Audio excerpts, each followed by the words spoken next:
What is going on, everybody? It is episode 293 of Pop Culture Crisis. My name is Brett. I'm here with my co-host. Would you introduce yourself, please? Hello, Crisis Actors. It's Mary. We are here on a chill, laid-back Tuesday. Club going up on a Tuesday. I don't know if you can see, but I'm wearing my Twilight hoodie that I got at Hot Topic. Awesome. Hope you like it. And awesome. I don't want any hate that my favorite movie is Twilight today. I'm not having it. And we have a guest today sitting to my left. Hello. Hey, how are you guys? I'm Hannah Claire Brimlow. I'm a writer for timcast.com. And I'm here semi-regularly. Are your headphones okay? Yeah, my headphones are good. My super sensitive ears can handle it today. When I did my gung-ho intro, like you looked like you were startled a little bit though, so I thought maybe I turned the headphones up too loud for you. Oh, if I winced at all, it was definitely not at the sound of your voice. I don't remember doing that. Only Brett winces at the sound of Brett's voice. That's exactly right. Just literally like we start like the social media clips. I mean, when I edit the segments for the day, I fly by night right past any sound of my own voice. But when they're editing the social media clips, I have to hear my own voice, and it's literally like a form the worst. It's a weird form of torture. It is. It's not fun.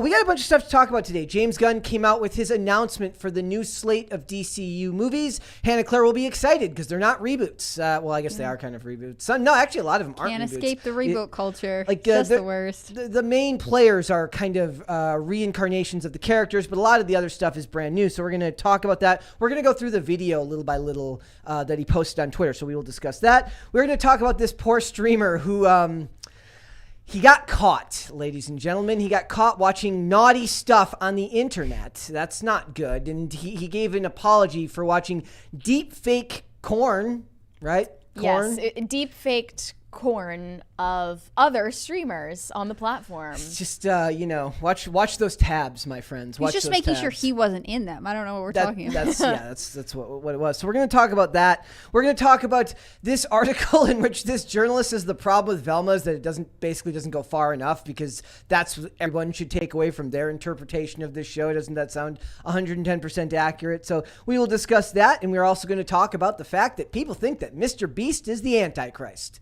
Yes, that is right. You heard me correctly. Mr. Plausible. Beast, completely plausible. He's curing blindness, and we don't know what authority he has to do so. Who knows, right? He's just these people today, the gall of them, right? In whose name is he performing these miracles? Exactly. So we got that. We got a bunch of other stuff. But before we get right into it, I actually want to do a couple of quick announcements. There's a couple of things coming out here that are kind of really cool, and we'll start off with this right before the cringe of the day is really good, but we're going to do these first. So if you guys are excited for Winnie the Pooh Blood and Honey, there will be a sequel.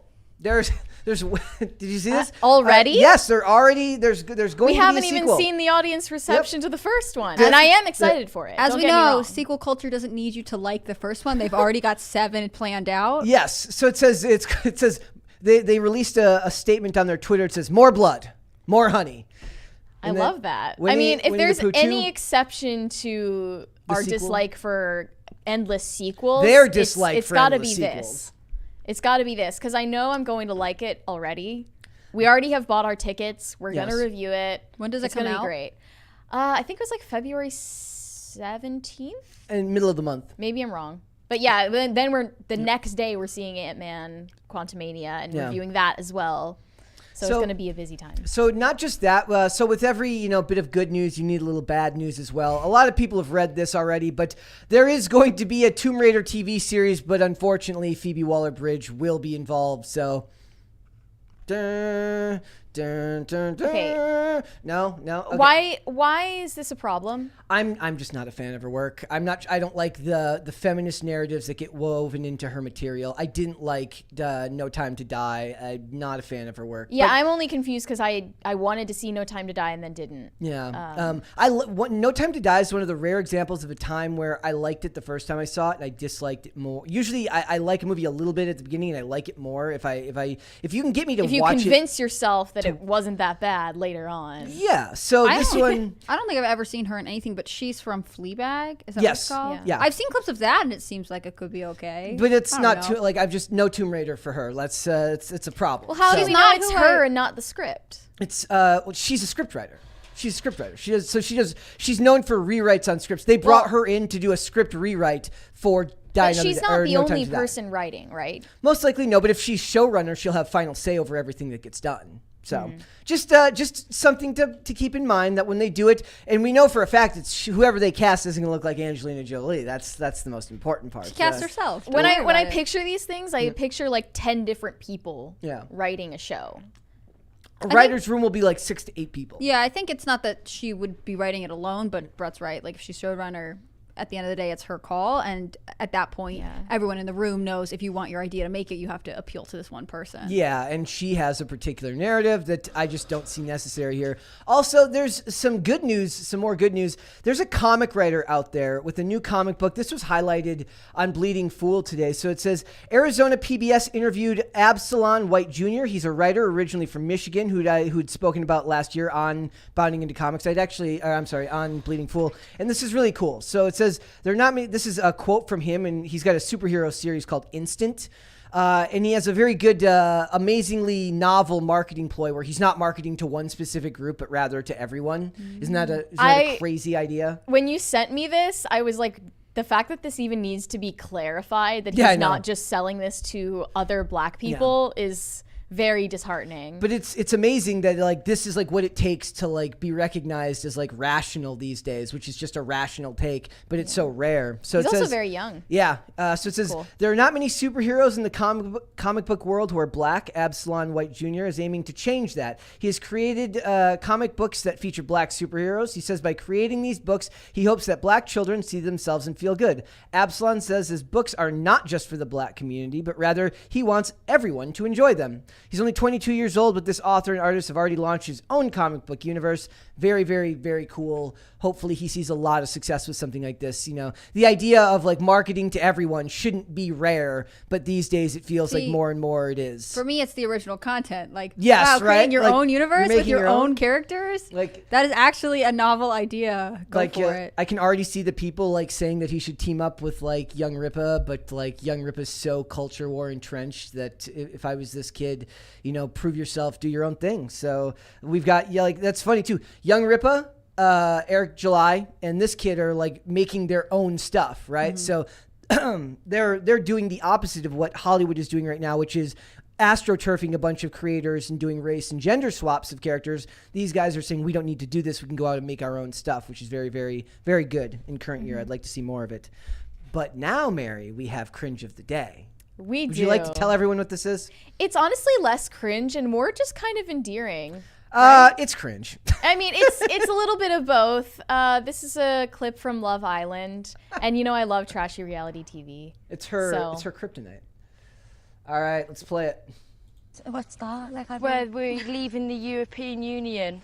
I seriously don't have. So like, it was to leave the EU, so we wouldn't be part of Europe, EU, which would mean like welfare and like things we trade with would be cut down. So does that mean we won't have any trees? Cheese? Trees? Oh. No. It's got to be an act. Why wouldn't we have trees? What are you talking No, about? we're just not in the European Union. We're still classed as like being in Europe.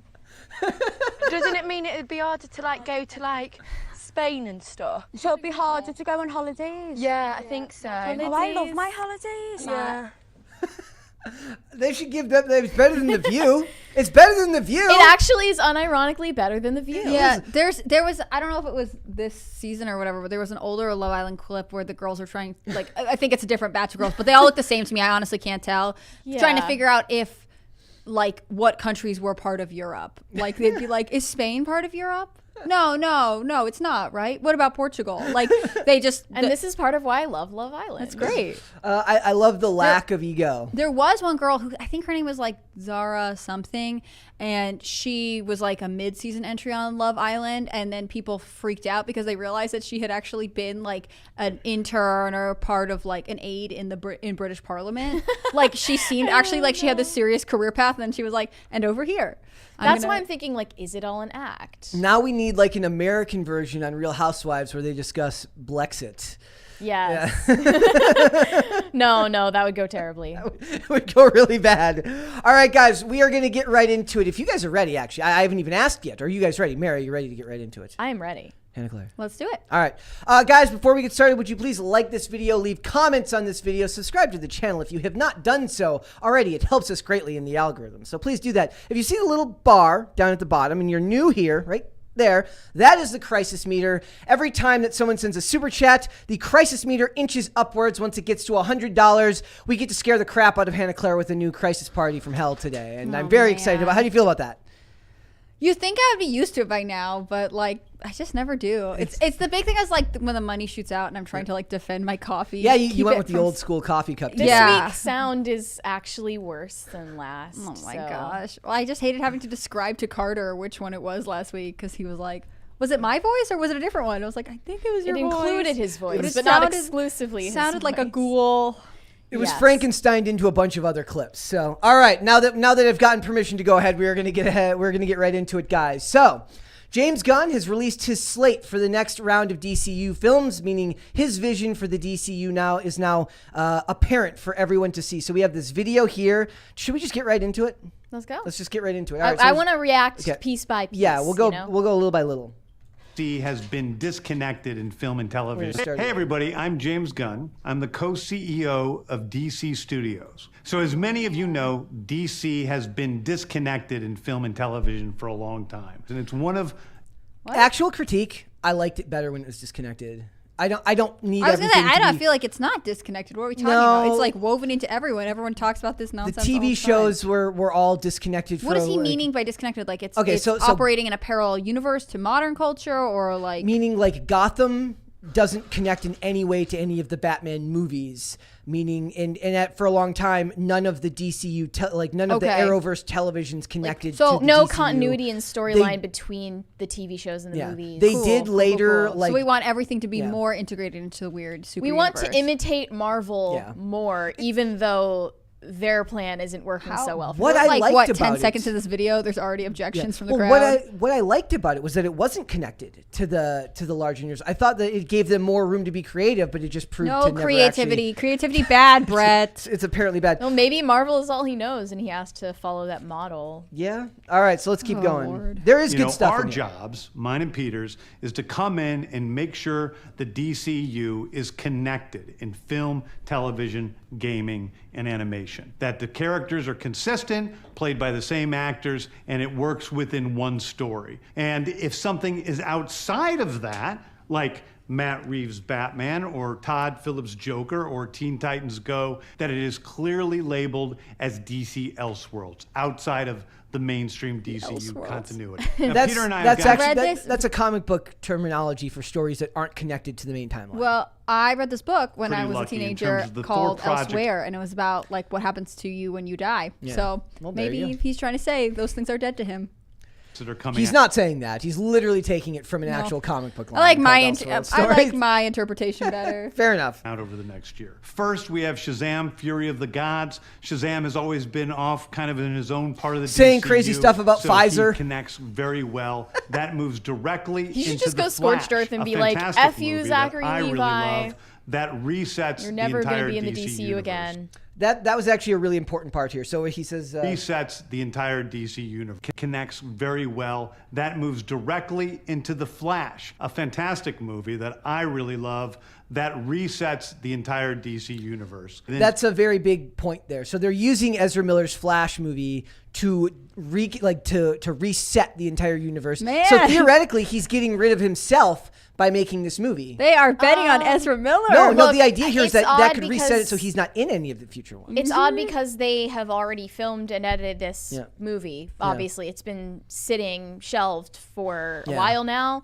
So they're retroactively interpreting it to perform this function. They've been in reshoots before James Gunn was ever involved. They're in reshoots right now, or they just finished reshoots. Well, how much are they reshooting? Whether it's the whole ending, I mean, there's. Are they going to de-age Ezra Miller in the No, they recent just bring in scenes? Amber Heard. They're like, fill in for him. Hey, that's a good idea. That's a good idea. I'm so puzzled. To move into Blue Beetle, a fantastic film about a kid who's a marvelous part of the DCU, and then into Aquaman 2, which leads directly directly into our next few projects, which I'm going to tell you about now. So, Peter and I, along with a group of very talented writers, have started to map out an 8 to 10 year plan of what DC Studios...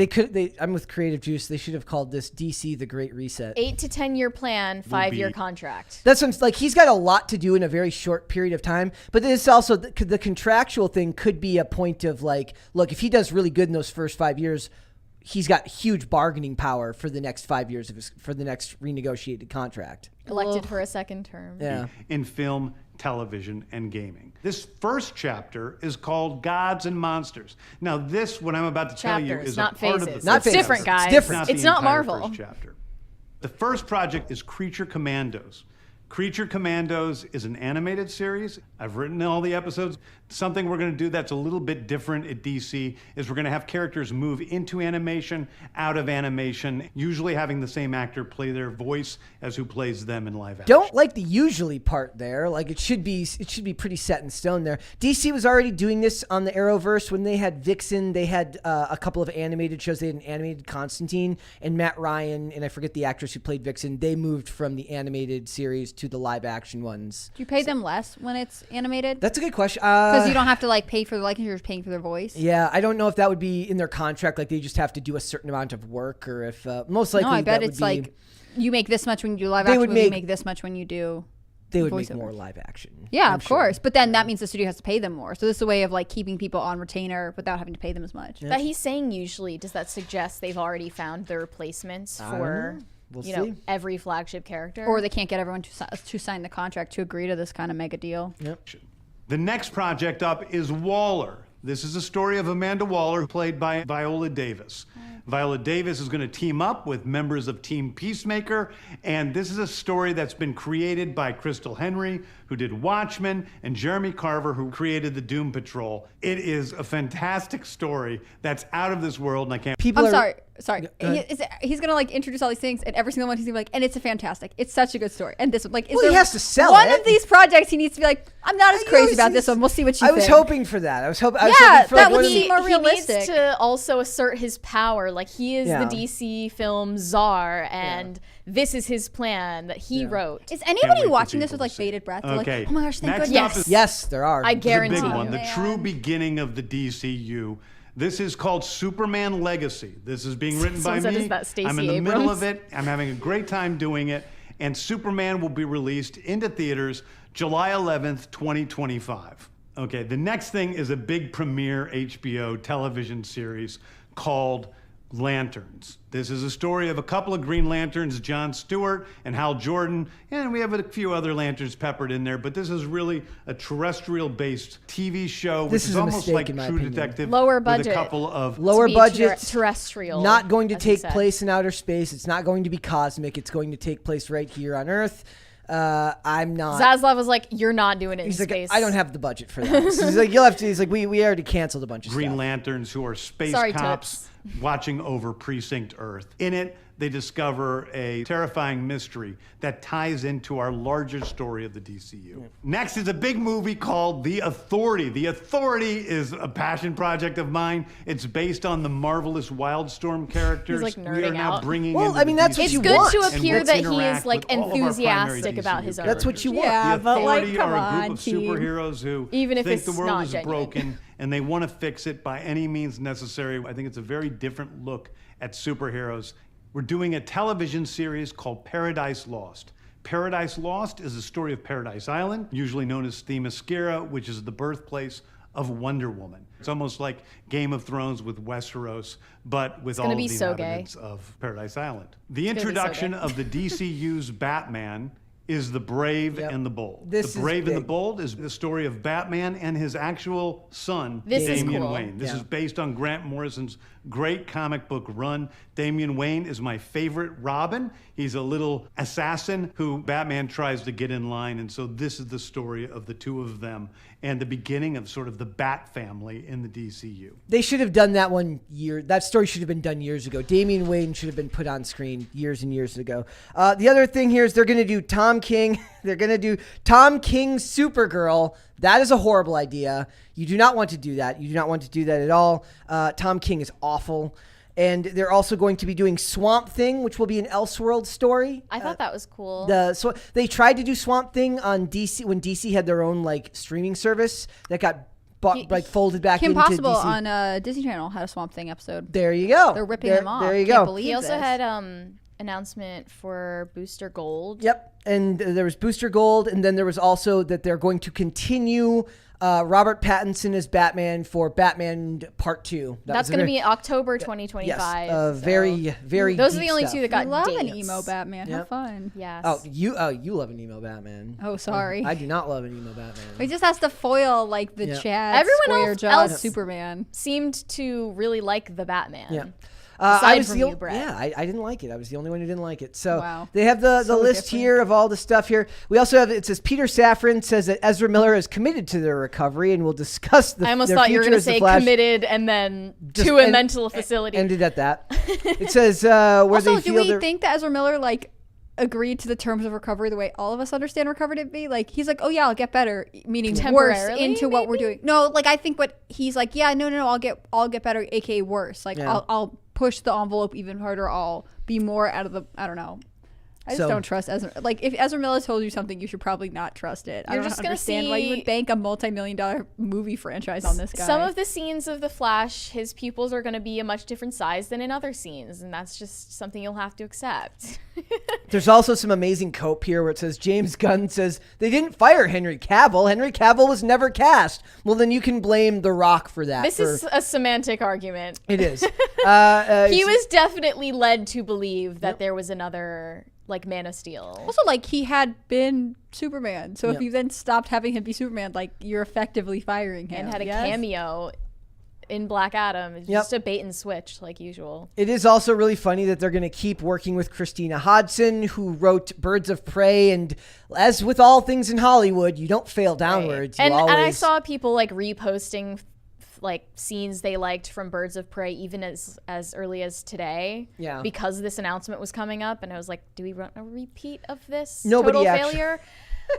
No. And So- is it Margot Robbie's fault? It's not Margot Robbie's fault. It's just a bad movie. The number one thing that they need to do now, in my opinion, is learn from their mistakes and get out of James Gunn's way. Meaning that if this is going to fail, it needs to fail because James Gunn fails, not because the studio keeps getting involved at every turn, panicking whenever something doesn't go perfectly according to plan, and changing. Like, I don't want to find out in 3 months that instead of Swamp Thing, we're getting something completely different. You've committed to the bit. You have your guy in charge.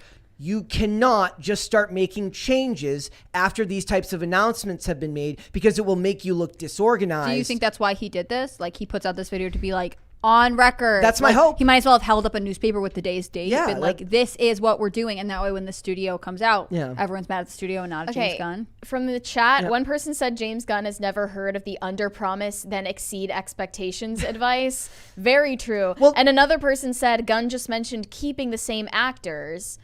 For whom? the Suicide Squad actors, meaning That's it. his Just- wifey, and his wife, his wife is his on the literal show. wife, and his brother. Yeah.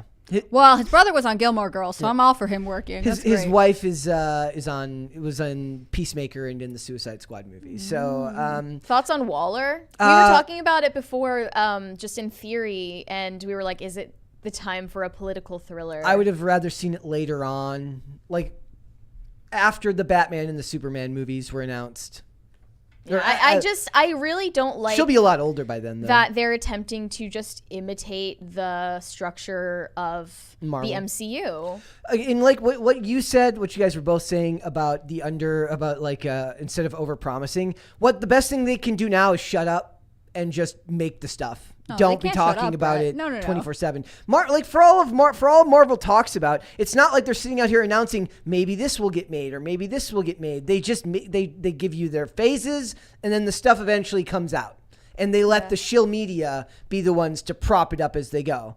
5 reasons why Captain Marvel is the most powerful superhero in all the world. Like They put out their listicles. They put out their slate of films, and that's that. The Waller show could work. Like I said, one of my favorite comic panels of all time is this amazing thing of her telling off Batman, where she's like putting her finger in Batman's chest, and he's like this. Like she's a very, very powerful person in the DC universe. So theoretically, it could work. I don't know if I've seen much from DC. I would rather James Gunn make that one himself. He did fine with Peacemaker. I like Peacemaker. The tone would have to be very different, but he'd have to hire someone very specific to make me believe that they could get all of those episodes right without screwing it up. The reason he'll do that, he'll do like something like Waller or Suicide Squad, is because it's low stakes. Yeah. So, and like, did you see, I don't have it pulled up here, but there was an amazing infographic earlier of like a fake DCU slate that had the Schumacher cut of Batman Forever, which I am personally vying for. I will take the Schumacher cut of Batman Forever. Yeah, the whole thing was just Batman Lego movies. Batman 2, the Batman 2. I want Lego Batman 2. And then Peacemaker was in there. Like they included Peacemaker because that's got his wife. Because it's got his wife. Yes. So yeah, we'll see where this goes, guys. I think the best thing they can do now is shut up. And just start making this stuff and stop over discussing this stuff. But the problem is now casting announcements will come in and we'll get huge casting announcements. There'll be news every time somebody new is cast. So you're never going to escape it from the news cycle. It seems like whenever there's a casting announcement for Marvel, it's in the news for like a couple of minutes. Like when Harrison Ford got cast in Thunderbolts, it was in the news for like an hour. Well, because they cast like literally everybody. Yeah. Yeah, they're poaching everybody. It will be I'm already seeing people saying they want Ryan Gosling for Booster Gold. I would love to see who they're going to end up casting. Futuristic vibe. I would love to know who they're going to end up casting as this version's Batman, because it will not be the same as the Robert Pattinson Batman. That will be their Elseworlds Batman, and who they're going to get for Damian Wayne. So it will be it'll probably be a Stranger Things. Yeah, they're too old now. They're too old now. They're too old. Remember that Disney star that was on, what was that show? Jesse, who died of a seizure in his sleep. Recently? It wasn't super recently. It was in like 2019 or something like that. But I was thinking like that kid would have been great in the role. There's R.I.P. Maybe they'll get that girl.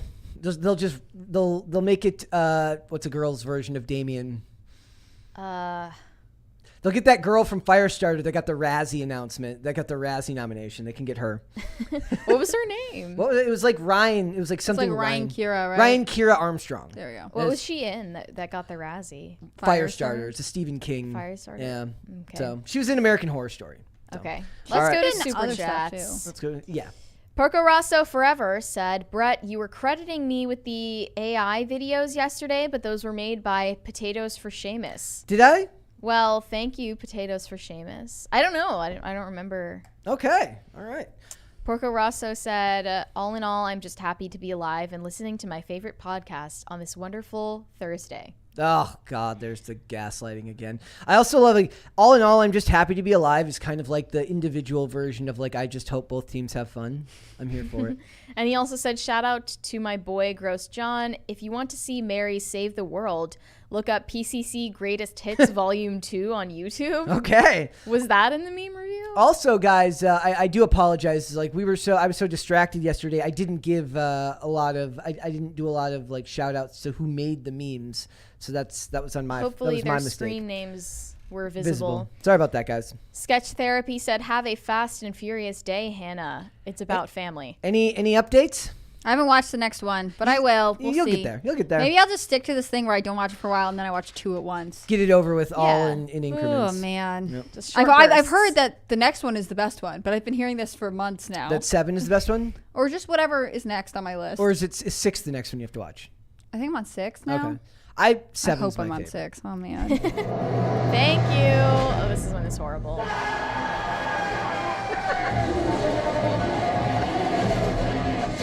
Does that not just sound like the gates of hell opening? No, every time it makes me think we're on like a roller coaster. You know what I mean? It's even better. Like that's all I hear. Like, but there's not even a lead up. No, the original idea was that there was going to be like a fake out where you think it's done and then it picks back up. But then I decided that was. Then you decided that would be psychotic. Yes. Caper2X said, Mary is on a February rampage. Save yourselves. Make mine Marvel. I don't know what that means. What is your rampage? Yeah, are you starting a rampage It's tomorrow? not even February yet.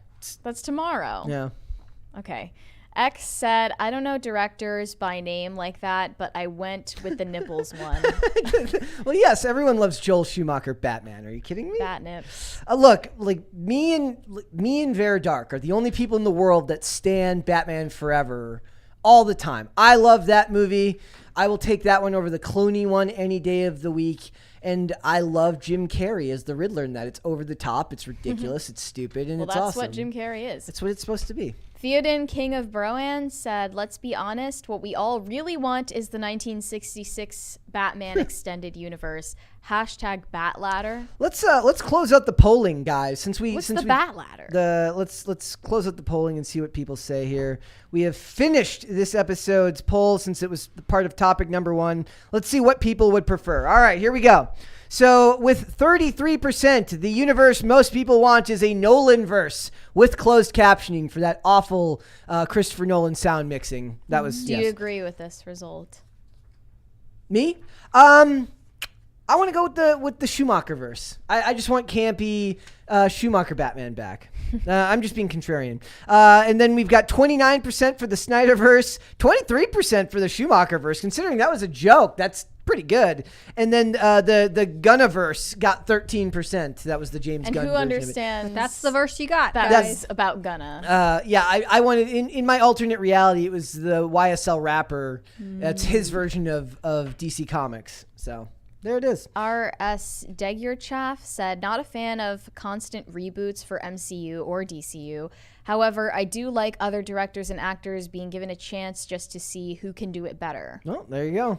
They've all got to get their shot. They had such a great cast for each flagship character that I have no idea why they would just pull the rug out from under them, besides them being problematic.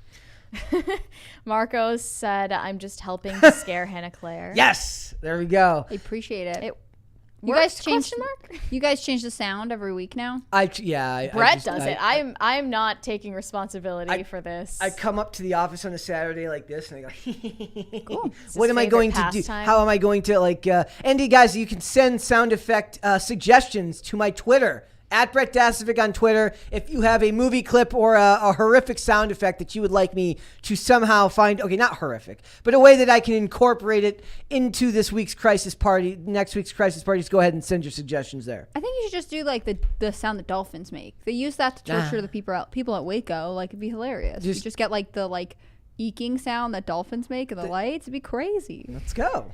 Harmless Fuzz said, Brett or Gunn, who bleached their hair better? Does James Gunn bleach his hair? Is he just white? I thought it was just his hair was, maybe he was blonde Isn't there originally. something like men who are going gray do? It's like not exactly bleaching, but like they get special shampoo and stuff to like make it look more white toned. I'm wondering about the spikes. Like, he's living in the 2000s. His spiked hair is incredible. Like, it's kind of perfectly, like, every corner where there's a spike, there's a corresponding corner of spikes on the other side. It looks like it takes hours to make it look that perfectly messy. Yeah. They don't even, like, what's your secret, James Gunn? They don't look crunchy. They don't look, like he used too much gel either. That's just the way his hair grows up. Let's do one more and then we'll move on. Okay. Dumbledore said, if a straight person can't play a gay person, why can Ezra Miller be cast in the role of a man? Barry Allen is a guy, right?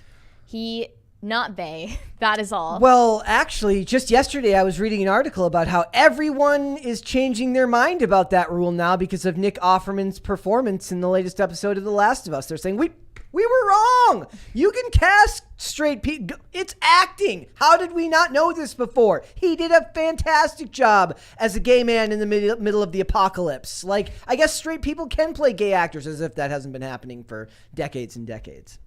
All right, guys, we're moving on. Mary, this is how should we do this? Should we just play the video first? Yes. So, like, first off, I want to just say I don't know if this is a real situation or not, if this is a real apology, but a Twitch streamer just posted an apology for an oopsie that he made on stream. He got called out on Reddit. All right. It's not. I've been watching so much fucking. I've been reading so much fucking AI stuff. I'm reading all That's this his wife fucking behind stuff him, about by the way. AI and fucking deepfake music, deepfake art, and everything. And I'm in these fucking discords. He's such an intellectual. You just don't understand. I just feel so embarrassing to admit. But I was on fucking Pornhub, dude. I was on a fucking regular ass normal fucking website, and there was an ad. There's an ad on every fucking video for this fucking. So I know other people must be clicking it because it's on every fucking video. For fucking law of supply and demand. I click it, and I'm fucking in this fucking rabbit hole, and at 2 a.m. I fucking language. I got morbidly curious, and I click something, and I it's just fucking it's gross. It's gross, and I'm sorry. I really am. I really fucking am. It's not. I don't know. It's so embarrassing. If it's embarrassing, why are you talking about it? I just really want to get across. It's not like a fucking pattern of behavior, and I don't know what I want to say or not. But that was the cool. So this streamer named Atriok, he got on stream to apologize because in a previous stream, he passed by some tab he had open that showed he was looking at deep-faked corn of other Twitch streamers, including Pokimane. And firstly, I just want to know what Pokimane has to say about this and if he's going to her inevitable internet gulag for trolls. She has not commented yet. Very disturbing. So then he has his wife also in his apology video just sitting behind him crying. I guess he's apologizing because this is something similar or some sort of dystopian version of a workplace sexual harassment scandal. Kind of. Like it's the wife being on camera in this is the weirdest part to me. I get like how is the idea here that he's being unfaithful to her? No, I was gonna say every political scandal there's ever been, and he's had to come like the wife governor has to or senator's sit, yeah. The wife is always right there, and you want to be like, man, I feel sad for you. Is this the equivalent of like Bill Clinton? With The Office makes fun of this, right? And like there's a later episode when Angela like is married to a state senator, and he's like, I need your support, and she stands there, and then he's like, yeah, and anyways, I'm leaving her for this man that I've been secretly dating. Like, it's sort of a joke at this Moral point. support, I guess. I don't know. So I feel like him addressing it at all is unnecessary. And I mean, weird. it's if it's as embarrassing and humiliating as he claims, I don't know why he's making it worse by addressing it. Yeah, and also including his wife in his embarrassment, which was his fault. That feels performative to have her in the shot with them. Because I'm Unless wondering, she opted to be there, you know what I mean? Like if she's like, hey, we're United Front, and like this is bad, but it's not so bad. Like if she wasn't there, does everyone start rumors being like, your wife's leaving you, or like whatever else? I'm kind of confused by like, so he like went over a tab that gave out all of this information that showed that he had been watching deepfake corn. I can't find out because he was called out on the subreddit live stream fails. Okay. Where, you know, streamers do things like this all the time, whether it's on purpose to get virality or if it's straight up a mistake. I can't tell because streamers lie all the time about serious matters, including like getting raided by the SWAT team, like SWAT teams. Aiden Ross. Yeah. So, I mean, I'm not sure, but he was called out. And now he's addressed it and made it so much worse by calling even more attention to the situation. And I'm wondering, like, were the people calling him out saying that this is a sexist thing for him to do? He's basically, like, looking at his colleagues, essentially. That's what I think this is about. In an X-rated context. The idea that he's looking at other people in his same workspace. He might have even met these people in person before, which makes it even weirder. Like at these cons that they do. Yeah. I mean, don't know. This is gonna sound terrible, but like, it's bad because it's AI generated and therefore on the internet. And like, if he were just admitting that he fantasizes about other streamers in his own brain, that would be better. I think that would be a lot different, though. I feel like than searching it out. I feel like we're towing that line. Right? He's like, I hit a tab. I didn't mean to do it. I mean, he did. He's saying he clicked on it because he got curious. Whatever. It's that same meme where the guy's getting out of the shower and the water falls on his phone, and it's just this. And then it searches up a deepfake corn video of Pokimane.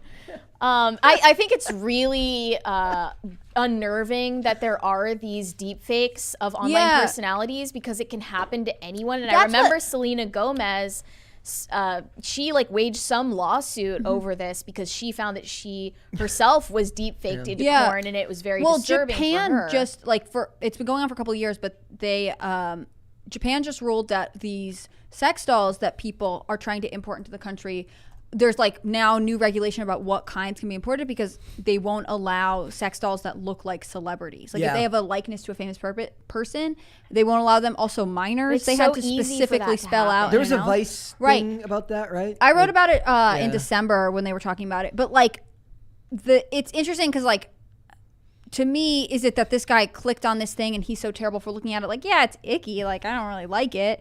I will say, like, I'm not sure. I think the big objection is that there are AA programs on Pornhub that do this at all. Like, that seems like the bigger problem because, like I said, like, it's I don't know, like it seems like it's not so far off from him being like, yeah, I was fantasizing, I was writing fanfic about other streamers and I am a creep. Like the best part is the guy, he's like, I was looking at a normal site like Pornhub. He's like, look, I was like, I just ended up on the weird stuff. So it's like he got out of the normal porn site. Yeah, and if porn you're, site, sorry. It's just so funny he's intellectualizing it. Like he's very curious about AI and Chat GPT and all of these different technologies. All this is saying is that he already does this in the privacy of his own brain. He's just, if given the software, going to click on it, which that's creepy. But the worst thing is that Pornhub supports the AI. Like the fact that Pornhub is or Cornhub or whatever we're calling it, we'll call it Pornhub, allows the link and ads to be there. Like Cornhub is profiting off this, right? So they're profiting off the deepfakes of these streamers. Like, this is kind of a weird apology and whatever else, but like, again, I think your problem is with who is offering this service. I feel like he didn't need to address it. Like, just leave it. I mean, it's embarrassing. One thing he could have pivoted to do is just pretend that he put that tab there so people would notice it, so that he could get a viral moment. So right? he's just lying. Yeah, I mean, are Twitch streamers above lying? No.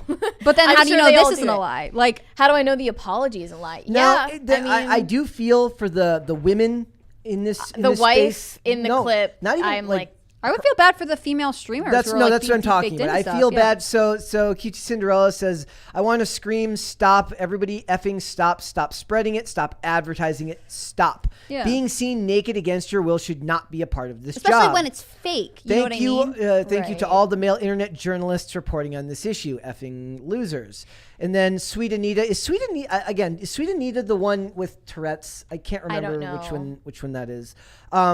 This story was how I found out that I'm on this website. I literally chose to pass up millions by not going into sex work, and some random Cheeto-encrusted corn addicts solicited my body without my consent instead. Don't know whether to cry, break stuff, or laugh at this point. I feel for them. That's I honestly interesting part of this because for female streamers, especially who are PG-13, even if they're like a titty streamer or whatever, if their selling point is not linking to an OF or X-rated content of any kind, that is crucial to like their career. That's their marketplace, right? Is like, the almost, but not really. Well, and like if you make an OnlyFans, you consent to doing this, right? Like if you're just a streamer who's streaming and your image can be used for this no matter what, like that is extremely, in my opinion, dangerous, but also like counter to any form of consent that theoretically the left is super into, right? Like with this guy, I mean, if people had noticed a thing, he could have made a video that was like, yeah, isn't it crazy that Pornhub advertises this service? But he didn't. Like, it is embarrassing. He should be embarrassed. But the bigger issue is that like this exists at all. Yeah. It's scary that as an online personality, you don't even have the option anymore to not participate in the parasocial relationship model that is so profitable for so many. Yeah. Like you can't opt out. They'll do it for you. Yeah. And this is beyond parasocial though, right? Like again, if you are a female porn star and you opt to be in those videos, it's very different from then having your image deepfakes. I mean, we talk about this with, I don't remember what studios have licensed the likeness and image of various actors to use them in perpetuity forever. And we say Bruce Willis. James Earl Jones. James Earl Jones is who I was thinking of. Disney. Like you think like, oh man, like in a couple years when that company has some ideological position, like they can use James Earl Jones' likeness to promote this, even if he doesn't actually believe that. Like it's even weirder with this because like without their consent, they are being used in these images, which like they would not opt. It's not even like, you can't even compare it to like if someone was sending lewd photographs privately and they got leaked. Like these images don't exist. They are being created with nothing. And then people are profiting off it. And there's no precedent for the consequences for doing this. Like defamation, like grounds for defamation if you deepfake somebody saying something that they are opposed to or that they obviously did not say. For instance, I recently came across a clip that like there are technologies that mimic people's voices. Like I've seen people do it with Jordan Peterson to make him say certain things he hasn't said. I came across a clip of Emma Watson reading Mein Kampf. Like they can make you say or do anything on camera, and whereas the legal precedent to stop them, there's not even legislation to prevent this from happening. Hilarious I would say, to think that the CIA is not already using this in tons of cases. No, they definitely are. What are you talking about? I would say in this one, it's that Pornhub and the creators of this are profiting off their image, which is illegal, right? Like they are not giving consent. Like you'll see these stories about people who are like, my family suddenly took a trip to Japan or Vietnam or Germany or whatever, and we realized that our family photo was on a billboard because that image has been licensed in the public domain and the family didn't consent to it, and now they're advertising cereal or whatever. And they'll sue and they'll win these cases. And I think in similar, you could apply, I mean, because I'm not a lawyer, please don't take my legal advice, but like in a similar manner, like not only are these not even real images of you, but you did not consent to have your image used in them. To be fair, I don't know what the fine print on Twitch or any of these streaming platforms are. Like maybe you are, by streaming on any of this, you are consenting to having your image then be in the public domain, at which point you could argue who knows what. The Moist Critical said that there's like, it's not just limited to women. Like there's one of him doing gay corn. There's maybe the excuse is like you said, Hannah Claire, that he was going to this link to check if he was one of the Twitch streamers being depicted, and it turns out he was. Yeah, that's insane. Is it hard? But also, it's like an ego trip, right? That's how they'll lure all these streamers in. Like, are you so popular that people would want an AI version of you? Yeah. In corn. So is the idea here that that one day they'll just have to license out their likeness, because it's either license out your likeness and get paid for it, or they just do it anyways without your consent? Or spend thousands and thousands on legal fights trying to catch as much stuff as possible. Right. I just sent you a couple of clips I'd like to play. Yeah, they're prescient I saw this to the one. Situation. All right, hold on. It's funny because he didn't even claim it was a mistake. This is what pain looks like. This is what it looks like. Okay? Fuck the fucking internet. Fuck the constant exploitation and objectification of women. It's exhausting. Fuck Atrioc for showing it to thousands of people. Fuck the people DMing me pictures of myself. He's now like pointed so many people who didn't see this software before to use it. On the other hand, he's made a bunch of people who could potentially be being used in this aware that this is happening if they didn't know. Right. Being seen sexually. They're not benefiting. They're not selling it. They're not platforming it themselves. If you are able to look at that, you are the problem. You see women as an object. You should not be okay doing that. And it should not be a part of my job to have to pay money to get this stuff taken down. It should not be part of my job to be harassed, to see pictures of me nude spread around. It should not be something that is found on the internet. It shouldn't be. That shouldn't be a part of my job. I wonder how she is going about getting this stuff taken down. She's saying like paying money to get this taken down. You can pay services to scrub that made for that you. Website, I mean, I'm going to fucking sue you. I promise you. Just, where's this music coming from? With every part of my soul, I'm going to fucking sue you. I guess somebody edited it. I don't know. It'd be interesting to see a lawsuit come out of this situation. I mean, those companies are probably not even licensed in America.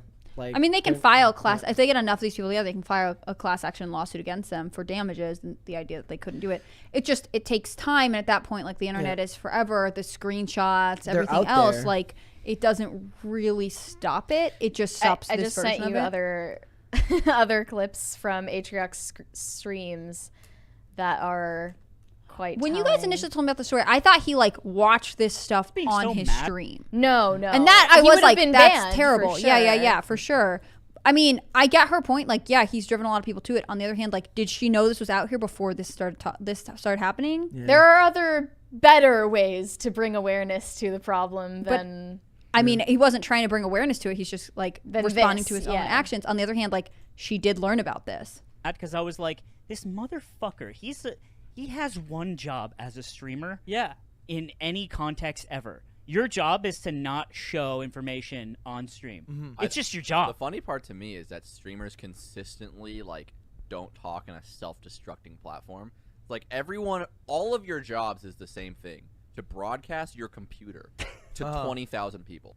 Like, you gotta have some basic ground rules. Problem is, like, protecting your privacy. I imagine a lot of it is like they do it for so long, you get overconfident and you don't double check on stuff like you should be. It's like saying, like, you always carry your keys with you, and one time you locked them in your house. You know? History is made public. Well, if you're smart enough to use incognito, you got a freebie here. Definitely in college, I would have shown my browser history. This is his last post on TikTok. And it's like, where is it public, you know? Is it on a website called, like, hrocksbrowserhistory.net or something? Because who's going there? Are my friends and family, like, checking? I would just say, hey, I made this deal for straight A's. Don't look. Hopefully they just wouldn't look. It's an Amber Alert. It's texted to everybody in the fucking... Everyone in the country gets a text alert. H-Rock just went to Pornhub. I would rethink it's all fun and games until it actually happens. And thousands of people know. He's imagining that it's only going to ruin his reputation, not the reputation. I just wonder, like, why was it still even open on his browser? I just feel like he wasn't looking at it at the time. Sure, and I feel like the obvious point here is that, like, as much as we want to look at this, or people will promote it as like a liberal industry, like, the corn industry and not the agricultural one is bad. Like, it has so much harm that people don't think about, and the unintended consequences live on forever. Like, this guy isn't vowing to get off Cornhub, right? Like, he's just saying, I'm sorry that I got caught doing this, which again, I say, like, doesn't stop any of the behavior behind it, right? Like, it doesn't stop him from, like, sexualizing any of these, like, theoretical coworkers, other streamers. Like, it just means he got caught, and now people are aware that, like, they are being exploited. And then to that end, like, good, I'm glad these people now know and at least have the opportunity to at least try to pursue some kind of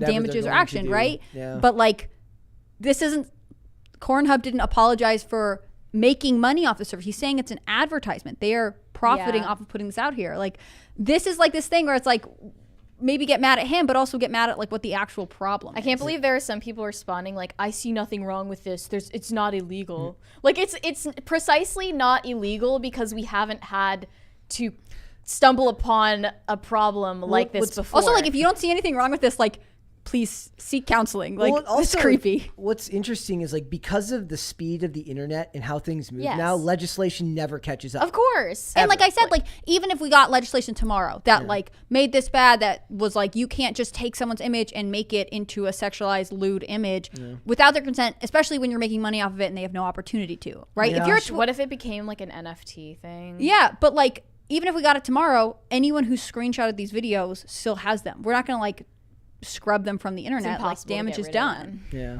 I don't know. Internet is forever. I feel bad for the ladies. I do. I'm sure he's not going to be buddy with any female streamers from now on. No, I'm sure he won't. I know there are a bunch of people in his chat. Like, I'm looking right now at a clip from his stream afterwards. They're saying, like, it's okay, you owned up to it, man. That's fair. Yeah. Like, whatever. Again, like, I don't know. I'm not super angry at this guy. It's creepy and weird, but, like, he's a streamer on Twitch. Like, I don't know what I expected from him. But I am not high standards. I am irritated that there is, like, I mean, and maybe there will be coming out, but, like, Cornhub is the problem. They make money off of this creepy service. Yeah. Like, I bet. I guess my issue is just what are they going to do? Like, compensate the people depicted? But, like, that's even worse. But if you are, I'm going to lease out my face to Cornhub. Look, but if you are a Twitch streamer who is more sexual in nature, who has an OnlyFans, like, that would be a way of breaking into that industry with no personal risk, right? It's all fake, so you're not actually potentially correct. I wouldn't say no personal risk, but maybe in their mind, if they are deluded enough to think so. You're not going to contract an STD from being in an AI-generated porn video. Neither are you from having an OF, though. I mean, true, but if they wanted to break into this industry, right? If they wanted to break into this industry with no physical risk themselves, that's the way to do it. And they would potentially agree to a licensing agreement. It's the people who don't want that out there and who don't behave that way in their private life, who don't want to do it. Like, they are the ones suffering. Yeah, who's going to be the one who comes in and is like, I'm not mad that they did it, but that's not what my body looks like, and I'm insulted by the fake body you've given me. Even so much worse than even the normal like celebrity sex tape scandal thing, because it's not real. Right. Even like Kim Kardashian's sex tape scandal was planned all along anyway, and we learned that later and she opted to do it. That's my thing. Like, none of these people they're not opting in. Right. Yeah. Well, let's go to Super Chats, right, see what you guys have to say. Caper2X said, is he trying to recreate the Arrowverse Flash? And then he said, bated breath, Hannah Claire in DCU, make mine Marvel. I guess he doesn't think many people are excited about these announcements. We'll see. I mean, I think there'll be some general excitement. I saw Twitter seemed very excited to me. People, but that just could be like your own algorithm spitting back at you. I could get people being excited by one project, but like, it is hard for me to imagine people being like, this is my identity. For entertainment, I will only watch these movies, because that's kind of what they're asking. Well, not just that, but it's like a full-time job to get through all of these series and movies. Like, I just can't imagine sustaining that kind of excitement. If you have a remote job where you just have like some device that moves your mouse around every 20 minutes, then maybe you have the time to watch all of these things. Maybe not just that, but like, imagine like every year. Okay, I'm from Minnesota, and I'm not a big, like, I love sports, but I don't follow the teams religiously anymore. But like every year, depending on where you live, if you live in a place where the teams suck, every year, like, you get that excitement again, only to be disappointed once again. Being a DC fan is kind of like starting. It's about the ritual. It's like being a Minnesota Vikings fan. Most years, you start the year off very excited, and by the end of the year, you're like, yeah. There goes that season. There goes that season again. That's what it is. Our Fontanet said, Kevin Smith is the only one excited about this DCU. He's got his Kleenex box ready, no cap. He's definitely got his... Doesn't take much for him to cry. Like, if he didn't get so mean to people when they push back on him, I would defend his crying more. But he's so mean nowadays to people who dare talk back to him when people called him out for his BS on Masters of the Universe. That's why people are disconcerted when men, like, record themselves crying and post it on the internet. It's because you're clearly an emotionally volatile person. Hamwich said, just stopping by to say I love the show. Well, thank and then you. He said, Crisis Party? Yes. Thank you for the Crisis Party. And yes, that was the one that completed the Crisis Party. Thank you. Joe Schmo 32 Electric Boogaloo said, my only beef with the Batman is that it didn't have more bat nipples. I'm right with you, man. Could have easily had more bat nipples. Number one flaw. Exactly. Sketch Therapy said, gonna watch some Brett on Bobert Deepfakes now. Well, so gross. It's so weird. Yeah, just point out that Lauren Bobert is married, I believe. Like, I think her husband would beat you up. Yes, I probably. Joe Schmo but she has a single sister. That looks just like her. Yeah, let's go. Joe Schmo 32 Electric Boogaloo said, oh, he said the same thing again, but he did it with a typo. Why did you send the right one first and then the typo second? In the chat, somebody says, somebody named it's like Kamikaze. Sam Smith video is gross, Brett. I can't understand what exactly you like about it, to be honest. Did I ever like the Did video? You watch the video? Look at this fake news in the chat. I'm sorry, what? Brett is a Sam Smith stan. Brett he was loves him. Almost completely I didn't sitting say back and anything. letting Dane and I control I got that people segment, asking me. Maybe that's it. Maybe because you didn't protest enough, they assume you like it. Because I didn't want to say the exact same things that Mary and Dane were already saying. I mean, even the things you did say were negative. So. I said, well, but no. not enough. What I said was that, look, it's at a certain point, this stuff isn't going away. We as adults are going to have to start taking more responsibility for what we let the younger generation watch. This is because the topic of the day was about should it be age restricted? What about whether it should be age restricted or not? And to me, it's like at a certain point you have to not let your tablet babysit your kids. Mm-hmm. So I don't know what they're talking about. Silence is violence, Brett. I was talking about this with someone like being like, oh, we have TV or tablets or whatever else. Like, you have to treat it like you're bringing like a stranger in off the street to hang out with your kids for a while. You do. Like, you wouldn't do that. So why would you just plug them into the TV? And even if you like, oh, well, I read the reviews and it's recommended by someone I trust and whatever else. Like, even then, it's more like bringing in an acquaintance that you don't know super well to hang out with your kids. Like, it's very strange that because it's a flat. That's the creepiest sentence I've ever heard in my life. Yeah. Waffle Sensei said, hey, y'all, don't go to porn sites, but if you do, don't click on the ads, my dudes. That is all. That's another question. Especially if you don't want a virus. Yeah, I was going to say, like, I assume if you frequent who clicks on the sites, ads? click on the ads. Like, get an ad blocker. Come on, man. You're not porning right. That's your problem. Tell us. You want to give us some pointers here, Brett? Colt said that dude crying about getting caught is like how I cried about taking a cookie when I wasn't supposed to when I was 5. At least he didn't pull a tube-in or DSP. I don't know what that is, but still, this is some Mormon vibes. He goes, he's like, it's disgusting. It's definitely some, like, infantile behavior. Well, like, when he says, like, it's disgusting, I'm like, do I believe that he actually believes that? Like, I don't know if I actually believe that he believes that. I just feel like we have to ask the question, which is, like, he is sorry that he got caught watching these sexual videos that are fake of theoretically people he's sort of connected to, right? So, but it's okay to do it when it's someone you don't know. Yeah. And I know everyone has different opinions on this, but like where do you draw the boundary? Is he in the DMs of these people talking to them at any point? There are videos of women on these sites whose bodies are like rotting in the ground. Like I don't I don't like that. There's a really in fact it was just the other day on Lad Bible, they showed this old clip of Lisa Ann. She's the one who played Sarah Palin in a porn video back in the day, where like she's like doing like a conference or something like that, and she asks the person who's asking a question, like you can tell that they have to have a certain amount of bravado and confidence to do that job at that level because you're so famous. And she says, "Have we spent time together digitally?" And the guy gets so uncomfortable and sheepish, because, you know, she immediately asserts her dominance in the conversation by making him uncomfortable. Yeah. It's a defense mechanism. That's a great question, man. Yikes. Russell Tander said, insane that people tried to cancel James Gunn and he bounced back and is now heading DC after Snyder's departure.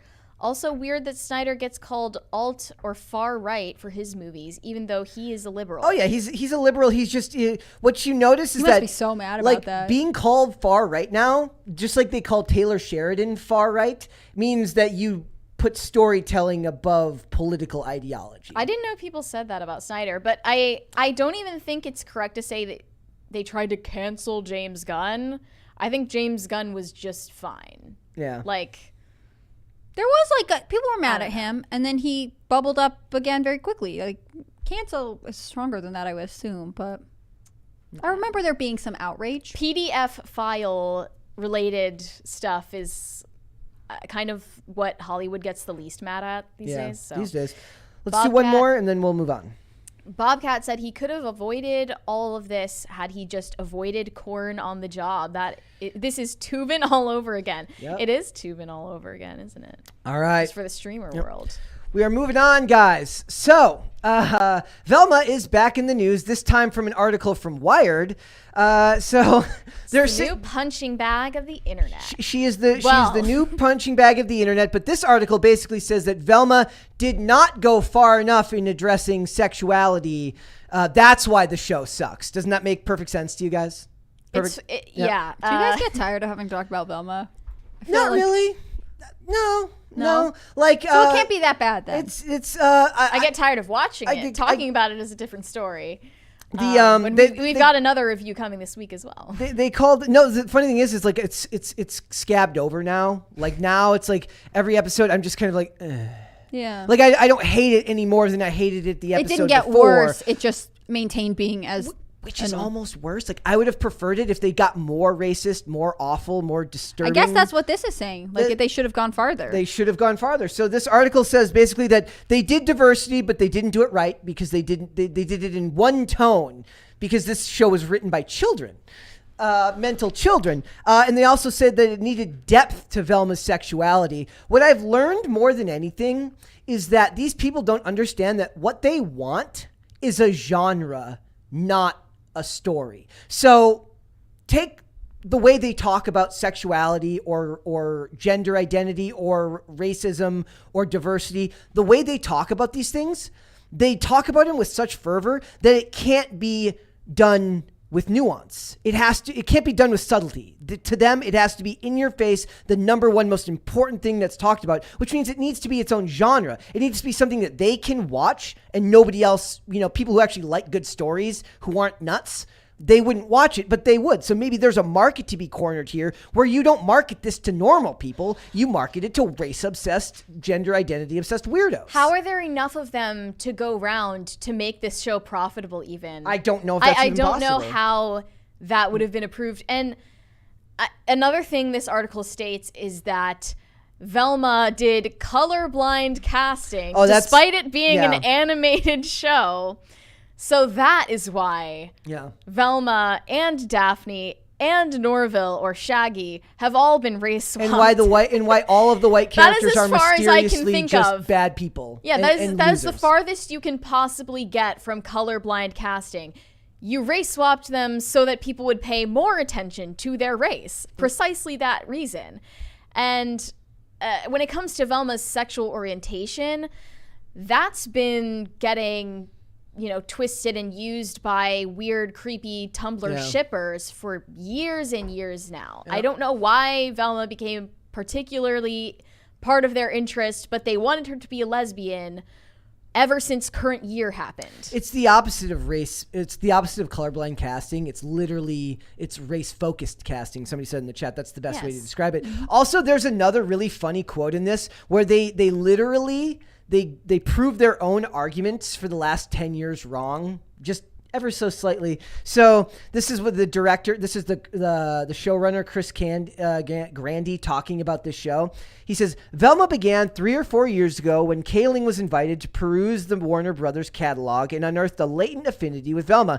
She had seen herself in that character growing up, Grandy said. Well, I thought you could only see yourself in a character if the character looked exactly like you, as if some dude sketched a picture of you in New York City and handed it back to you. I thought the only way you could identify with a character is if it had all of the same immutable characteristics you did. She just overcame adversity. So not only is she are they lying, they're lying and saying that they're smarter than you.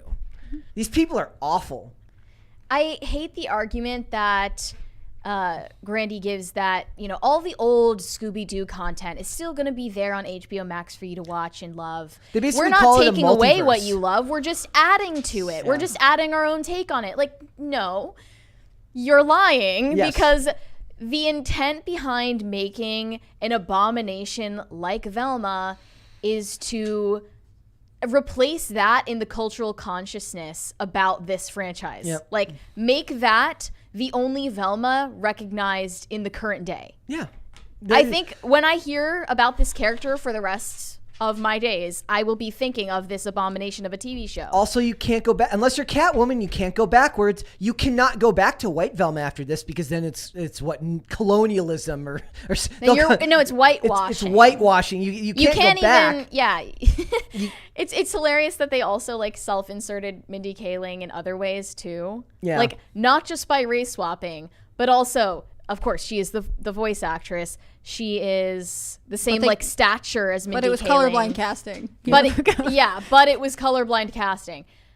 I just don't buy the excuse that you're adding to the franchise rather than taking away. They also talk about how because the character is queer coded, that they felt a certain ownership over the character. Terms. And what Queer-coded. What it is the death of subtlety. It's the death of nuance and storytelling, meaning that you can share elements of a character that can be hinted at because they're not the important part of the story. It's about solving a mystery. It's not about the character's sexuality. Whereas Velma is literally about sexuality and race with a weird side story about a mystery that's just shoved in there with the few minutes that are left after they're done making fun of race and gender and sexuality. Even the plot about the murder mystery is barely touched upon ever until just the recent episodes we were reviewing. Yeah, I think that's what takes away. I mean, I haven't watched it all, but like I think this focus on like character identity and especially like sexual orientation in stuff for young people, like it is the why we are getting this culture of like there are no good plot lines, right? Like the device of having like a mystery that you have to solve and the clues and like pay attention to whatever else is in here because you might figure it out before the characters, like that comes second to this we must always focus on your sexual identity above all else narrative, which is like kind of sad. Like we're taking away a chance to develop critical thinking skills and a nuanced take on, you know, plot and development and all sorts of things to focus on something that like, I don't know why we always have to force this down, especially teenagers' throats, right? Like, why do we have to make everything about who they may or may want to sleep with, right? It's sexuality even above a character's humanity that really I find dehumanizing, because Velma, for some reason, is the love interest of all the other members of Mystery Inc., including Daphne, but also, you know, Fred and Norville.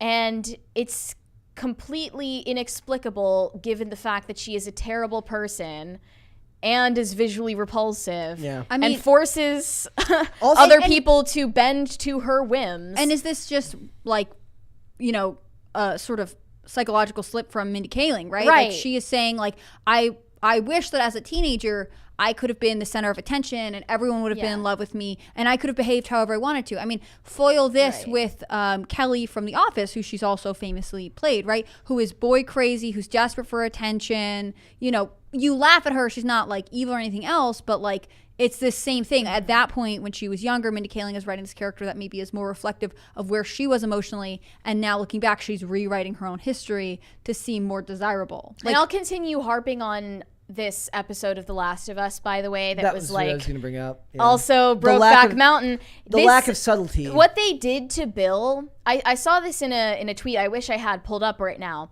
What they did to Bill, given that he was heavily implied to be homosexual in the game, is inherently dehumanizing, because they decided that because he is a gay character, he can't live in a world that is anything but rainbows, puppies, cupcakes.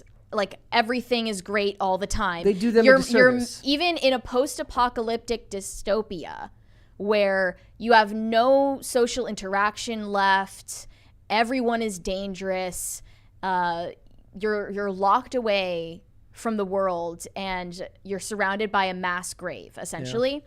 You still are like making out in a strawberry field in the sunshine to emotional violin playing. Like, they decided that gayness, like as a sexual orientation, cannot be anywhere adjacent to a real human experience that involves suffering. Like, we can't show any like gay character suffering for any reason other than being oppressed for being gay, because they're essentially not treated as actual human beings. So if that's what this journalist is referring to, that any exploration of Velma's sexuality needs depth, it does need depth. Her character needs depth beyond just her sexual orientation, her race, and her feminist beliefs. And as someone who actually liked that episode of The Last of Us, I am getting Can't imagine why. I'm getting annoyed with all of the people saying that it was there are people legitimately saying it's like the greatest episode of television of all time, and I'm like, dude, and they knew that would happen. Stupid. I can't.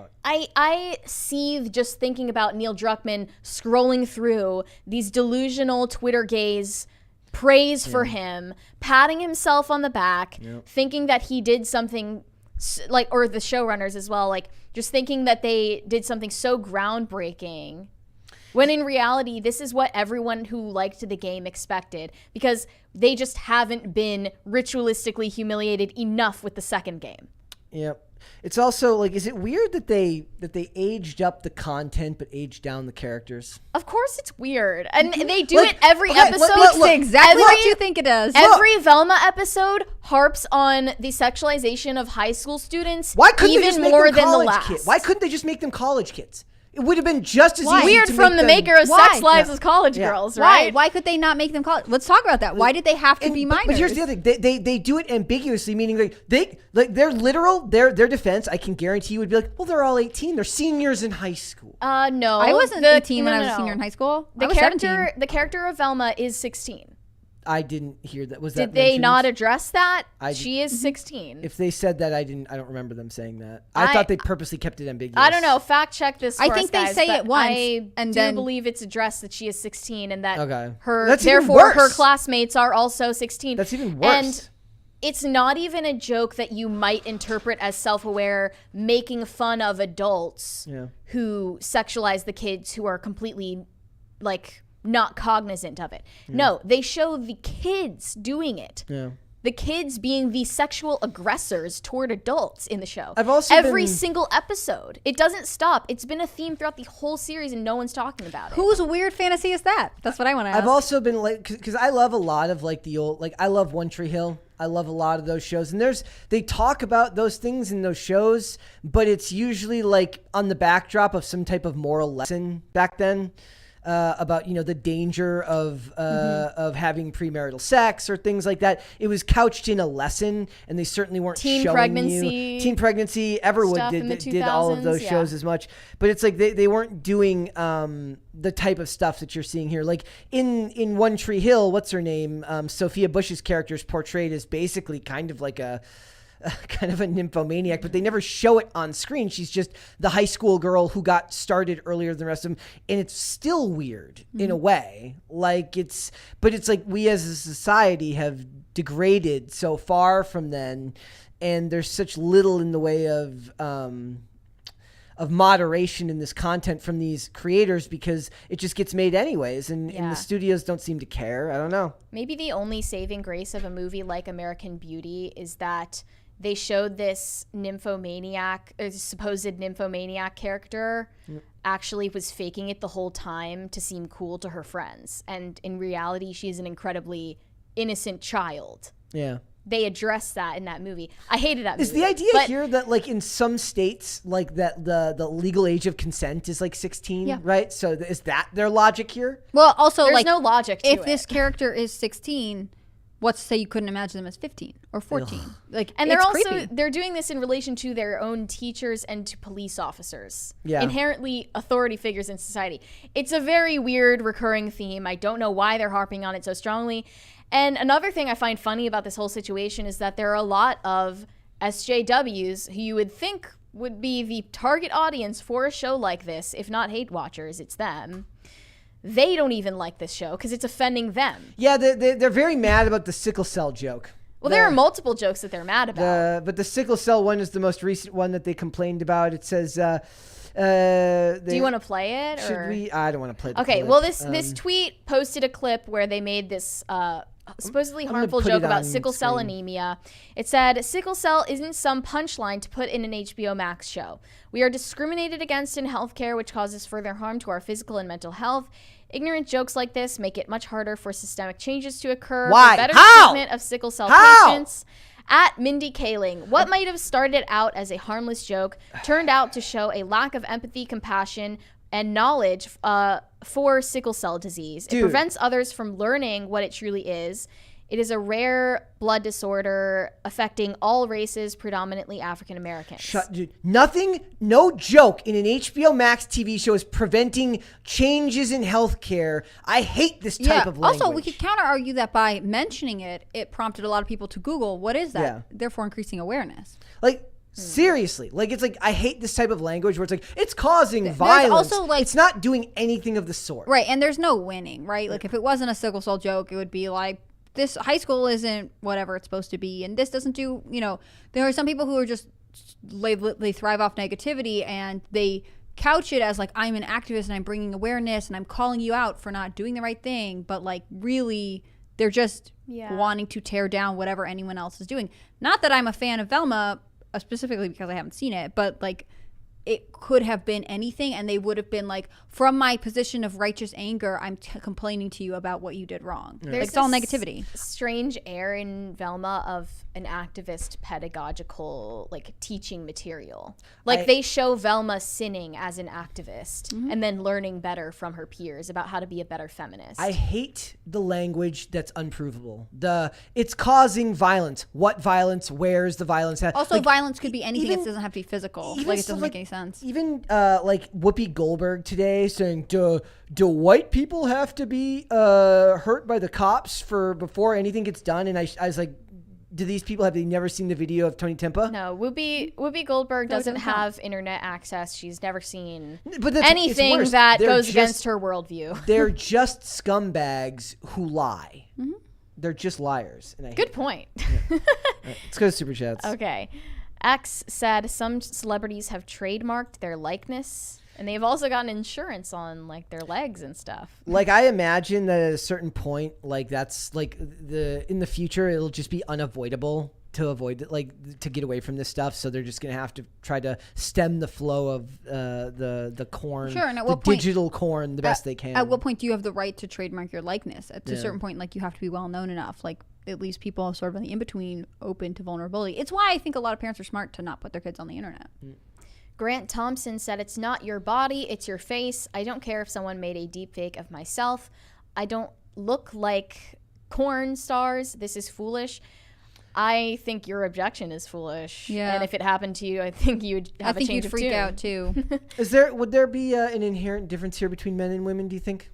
Yes, because women's nude bodies are more valuable commodities, unfortunately. But yeah. Also, like, you may logically recognize that it's not the face and body don't necessarily go together, but like that's obviously not the point of the video, and therefore it's fair that enough people would assume if they didn't know it was AI that person whose face is attached to it did it like performed on purpose, and that's obviously not what people want. Yeah. Dumbledore said, trust not a woman when she weeps, for it is her nature to weep when she wants her will. Socrates. Did Socrates say that? Is that in relation to the video about the I don't know, guys. Also, I'm wondering who is weeping in this scenario. Is it that girl?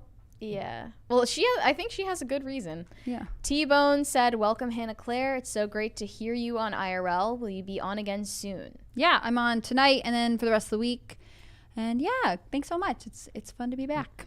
S.O. said, keep them pearly whites shining, Brett. Thank you. X said, what are the ethics of the bat nipples, though? Look, there's nothing wrong with the bat nipples. You leave the bat nipples alone. There doesn't need to be any the bat nip dialectic. There doesn't need to be a dialectic for the bat nips. You just leave them alone. They're good as they are. But if you make like, you know, those T-shirts that are meant to look like the costume, right? Do you put the nipples on that or yes? Like, okay. Yeah. Well, hey, if Sam Smith has to use nipple pasties, then Batman doesn't. That's all I know. Dumbledore said, speaking of PDF files, is it okay if the perp is an undead guy who hangs around high schools to pick up minors asking for a friend? That is all. I know what you're doing. You're trying to say that Edward Cullen is a PDF file. But according to the canon, he was frozen at the maturity of a 17-year-old. So he's technically not.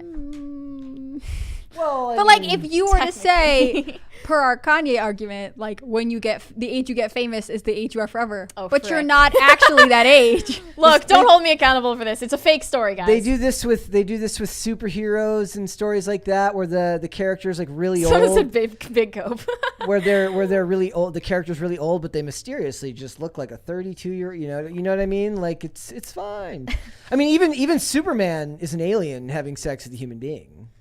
True. That's also creepy. Cody P said, do any of you have suggestions for fantasy books? I'm writing a book of my own and want to read some well-written stories for inspiration. Ladies?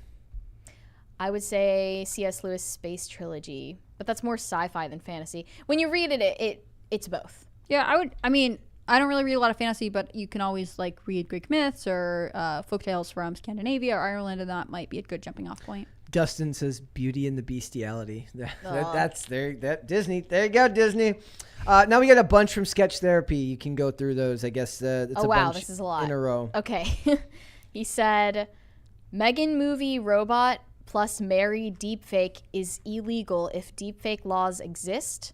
Corn is an excuse to go after memes using images not as intended by studios and politicians.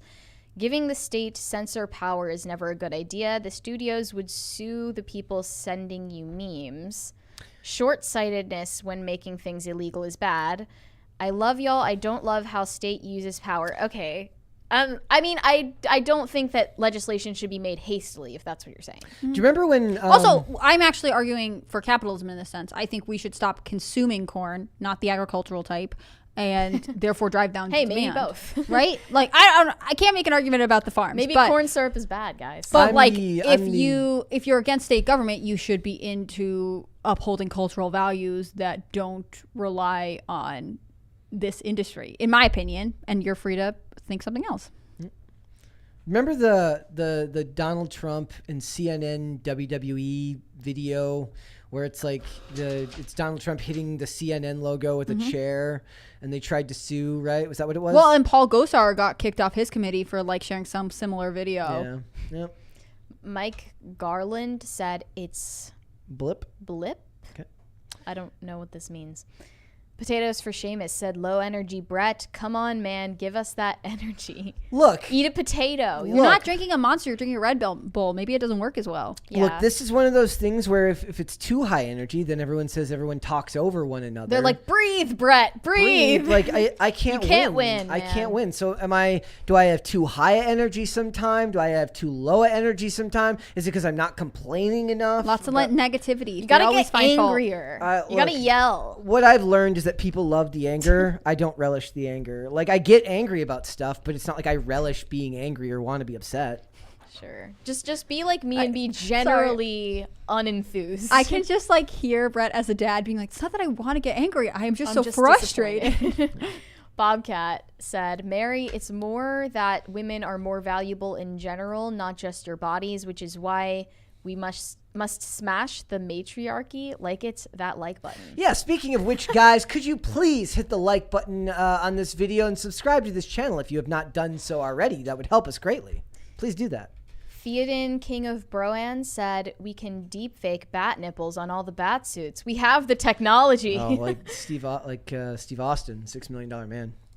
But should we? Let's do just because we can doesn't mean that we should. Let's just do the one more and then we'll move on. Blazed Clout said, how, Brett? How? How what? I need to know how what. Question how are you such delight to work with? I don't know. He just came this way. Is that what it is? Is that what it is? All right, guys, we're moving on. Now that everyone's calling me low energy, this is fantastic. Now I'm gonna rude. I'm gonna be lower. You start talking now. in like slow motion and guys. I guess something happened.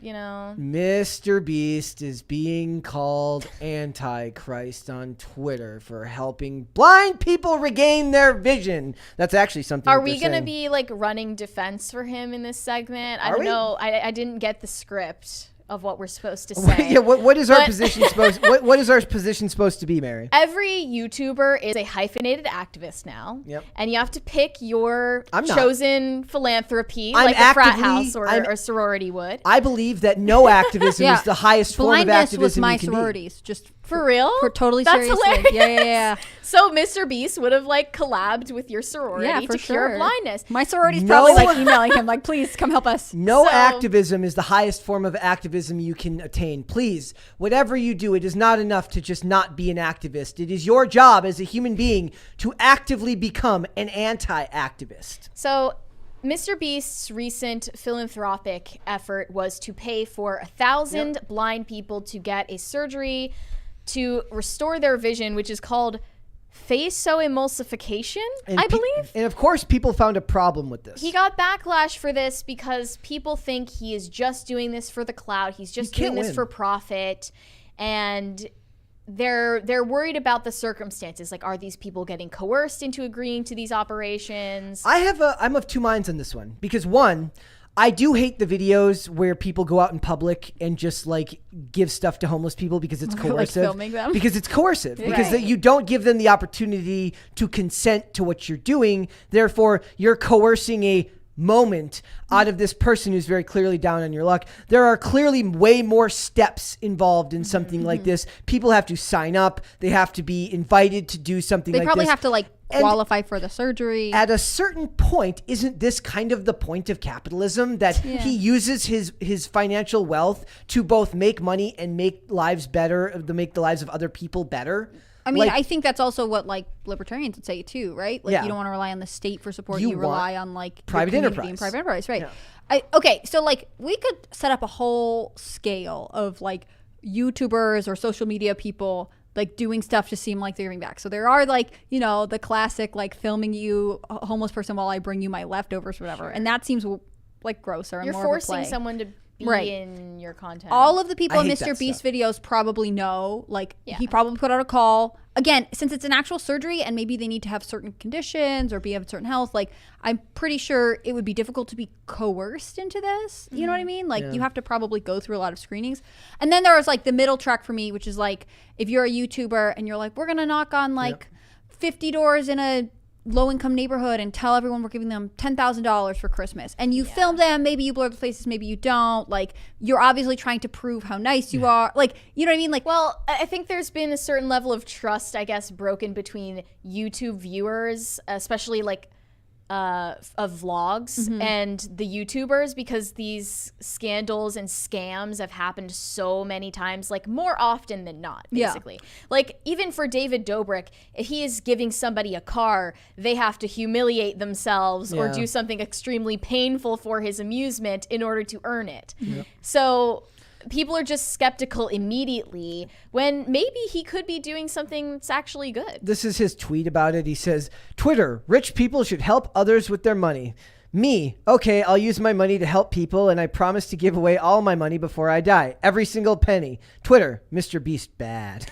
I don't know if the plan to give away every single penny of your money is a good plan, but it's better than hoarding your wealth or scamming people with it. No, not building generational wealth. He should be building generational wealth. I mean, he can do whatever he can do both. And also, when he has kids, he may rethink this platform. Let's be real. Like, he's pretty young still, right? Yeah, he's in his... What is he, like 24? He's in his mid-20s or something like that. Like, for me, is it like he hasn't picked a pet cause? Like, we're mad that, like, this week it's blind people, but next week it might be something else, homelessness. Like, is he it doesn't that have to be the poster child for anything. No, he doesn't. And also, like, can't we just be like, cool, he did a good thing? And I'm sure the people that he did help are grateful for the help, of course. Watch the video. It's really good. I think some people pointed out that maybe these people were misled about the likelihood that their vision would be restored after getting this procedure. So, like, It's like it was something like... Is it like clickbaity because he said everyone gets to see and like maybe it doesn't And it work didn't for work out for everybody. I don't know the exact amount of people it worked out for, but some like, people said it was like maybe a 10th. But Here's like, not probably sure. the medical professional who appears to be in these videos would be like, hey, we can't guarantee There's a dude in this video where this guy gets the patches off his eyes, and they have him read the thing to see if you can see. It says, I just won $10,000, and then he hands the dude $10,000. I'm sure there's, you can say what you want about the dude, but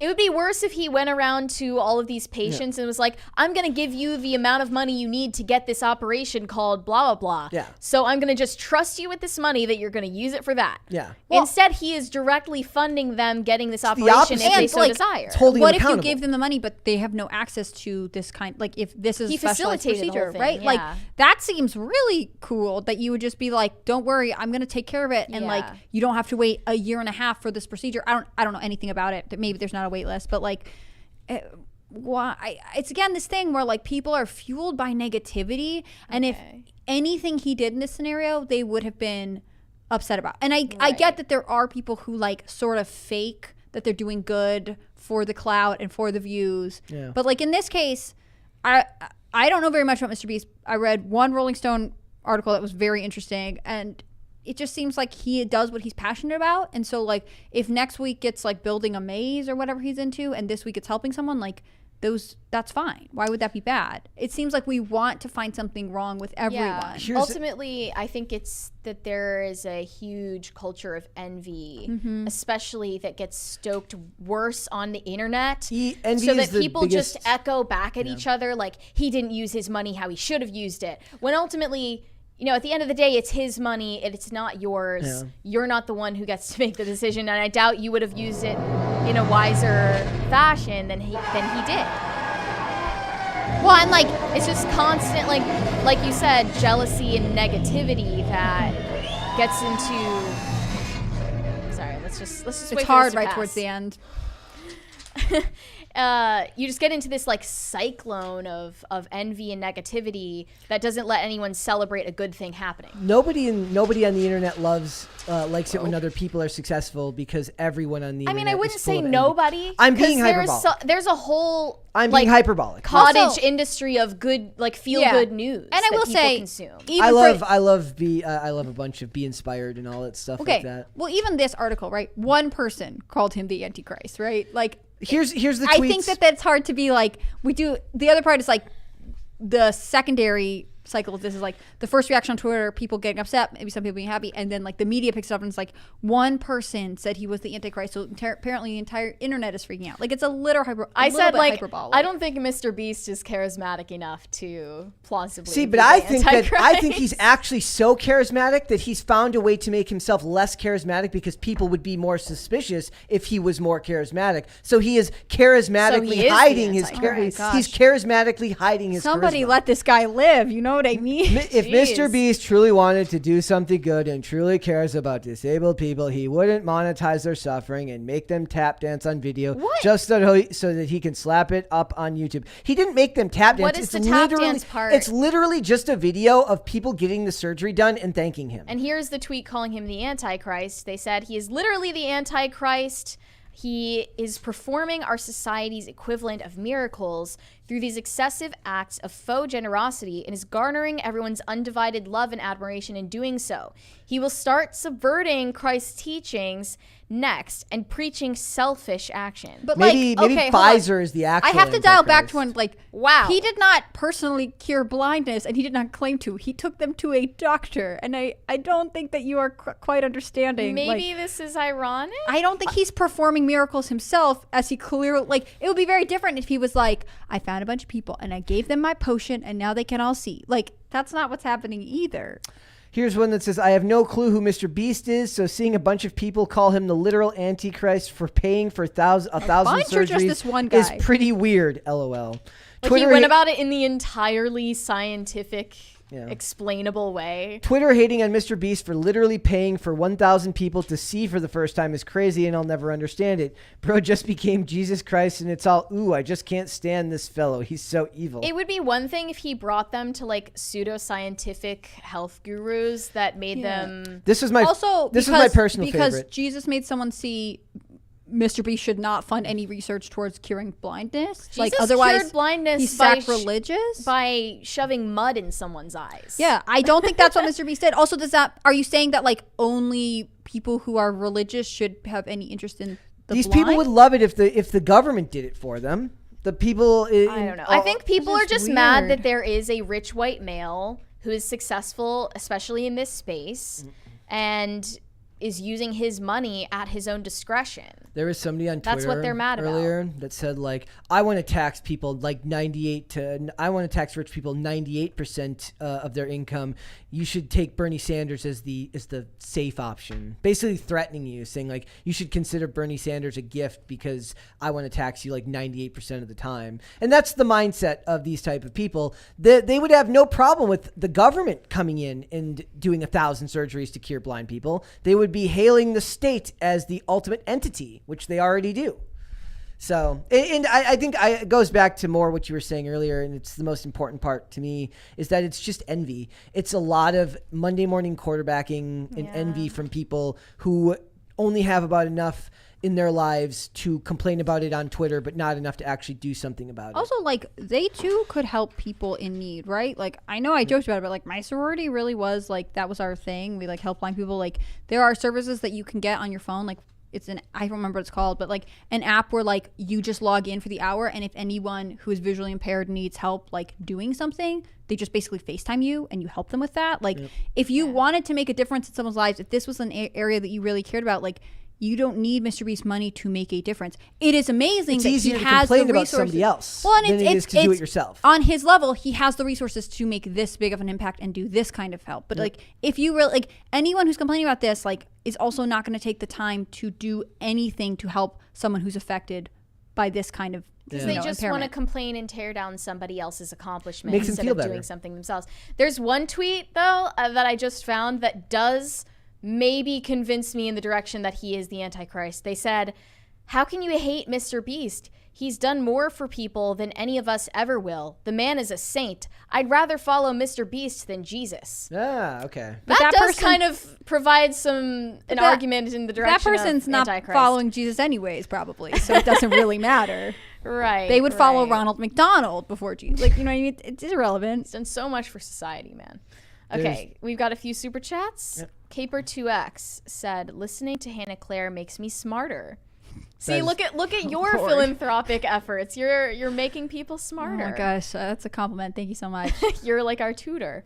Cardio Bro said, "Do you think there exist deep fake nudes of Sir Poole?" Well, I don't know who Sir Poole is, but I hope not. Hopefully not. Caleb Birch said, "Mr. Beast gets his money from making videos. No videos equals no money equals no surgery." Yeah. I mean, I'm sure it's not solely videos, because I was wondering, how is this profitable for him? Maybe he did it out of the kindness of his heart. AdSense isn't that great, you know? Like, I mean, I didn't see. He also does like the burgers deal. thing, and he makes candy he sells now. things in like Walmart. But like initially, he was like a lot of YouTubers made his money off YouTube, and like that makes sense to me. Like even if he doesn't make a ton of money off these videos, like. If he can reinvest it into good things, like doing the Communist Manifesto. He is redistributing his wealth. He is dividing his spoils. All right, guys, we're moving on. We're going to move on. We're going to talk about... We should have more celebrities who do stuff like this. Like, we should demand that if you make $1 million, you pay for 1,000 surgeries. Well, no, we should not demand it. We should encourage a society where they choose to I think we should demand it as a culture. I don't think we should regulate it by the government, but I think that we should have an expectation that you help people. I think that's good. All right, we're moving on. So, Swedish pop star Zara Larsson slammed for... Mary. She wore a dress that is essentially Burzum merch. And if you're unaware... Let's look at the dress first. If you're unaware, Burzum... I like the dress without the logos. It's a cute dress. Take the logos off and I like it. Burzum is a metal band, and it has a complicated history. It is associated with a former musician, Varg Vikernes, and he was convicted of a murder.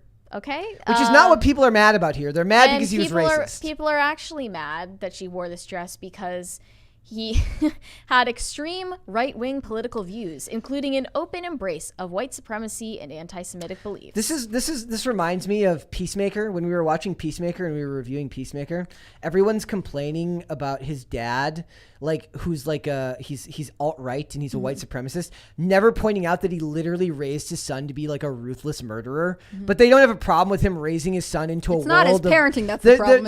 It's just they're like it's that he raised his son into a culture of violence and homicide, but that's not the problem. The problem is he's a white supremacist, and I'm like, I feel like they're both worth mentioning in the horrible category. Look, I think there's an easy way to save Zara. You know, we do the same things we do for girls who wear a Nirvana t-shirt. Name 3 songs. Name 3 songs by this band. Name 3 Burzum songs. Name 3 Cannibal Corpse songs. If she can't name 3, she didn't know what she was wearing. Well, that's what she says. She's just an idiot. That's what she says here. She says, they wear these band shirts all the time. It's essentially a norm. If you had honestly told me she bought this at Urban Outfitters, I'd be like, checks out. Yeah. Also, it's really funny when somebody's like, I thought Nirvana was the name of the brand.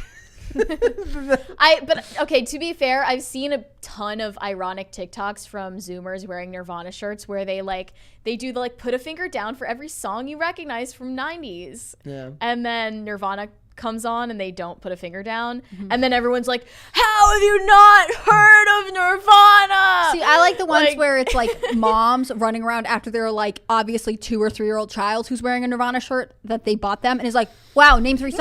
Name 3 songs. You can't do it, you poser. And the kid is like, you can't even name 3 colors or shapes. The kid can't even talk. Like, it's an obvious joke. Right. Like, so here was her response. She said, know the name of my favorite typo negative song. Zara Larsson said, oopsie, had no idea. I just thought my clothes looked cool. It was unfortunate. To clarify, I wasn't wearing their merchandise. I was wearing Raf Simons with a print of them, I suppose.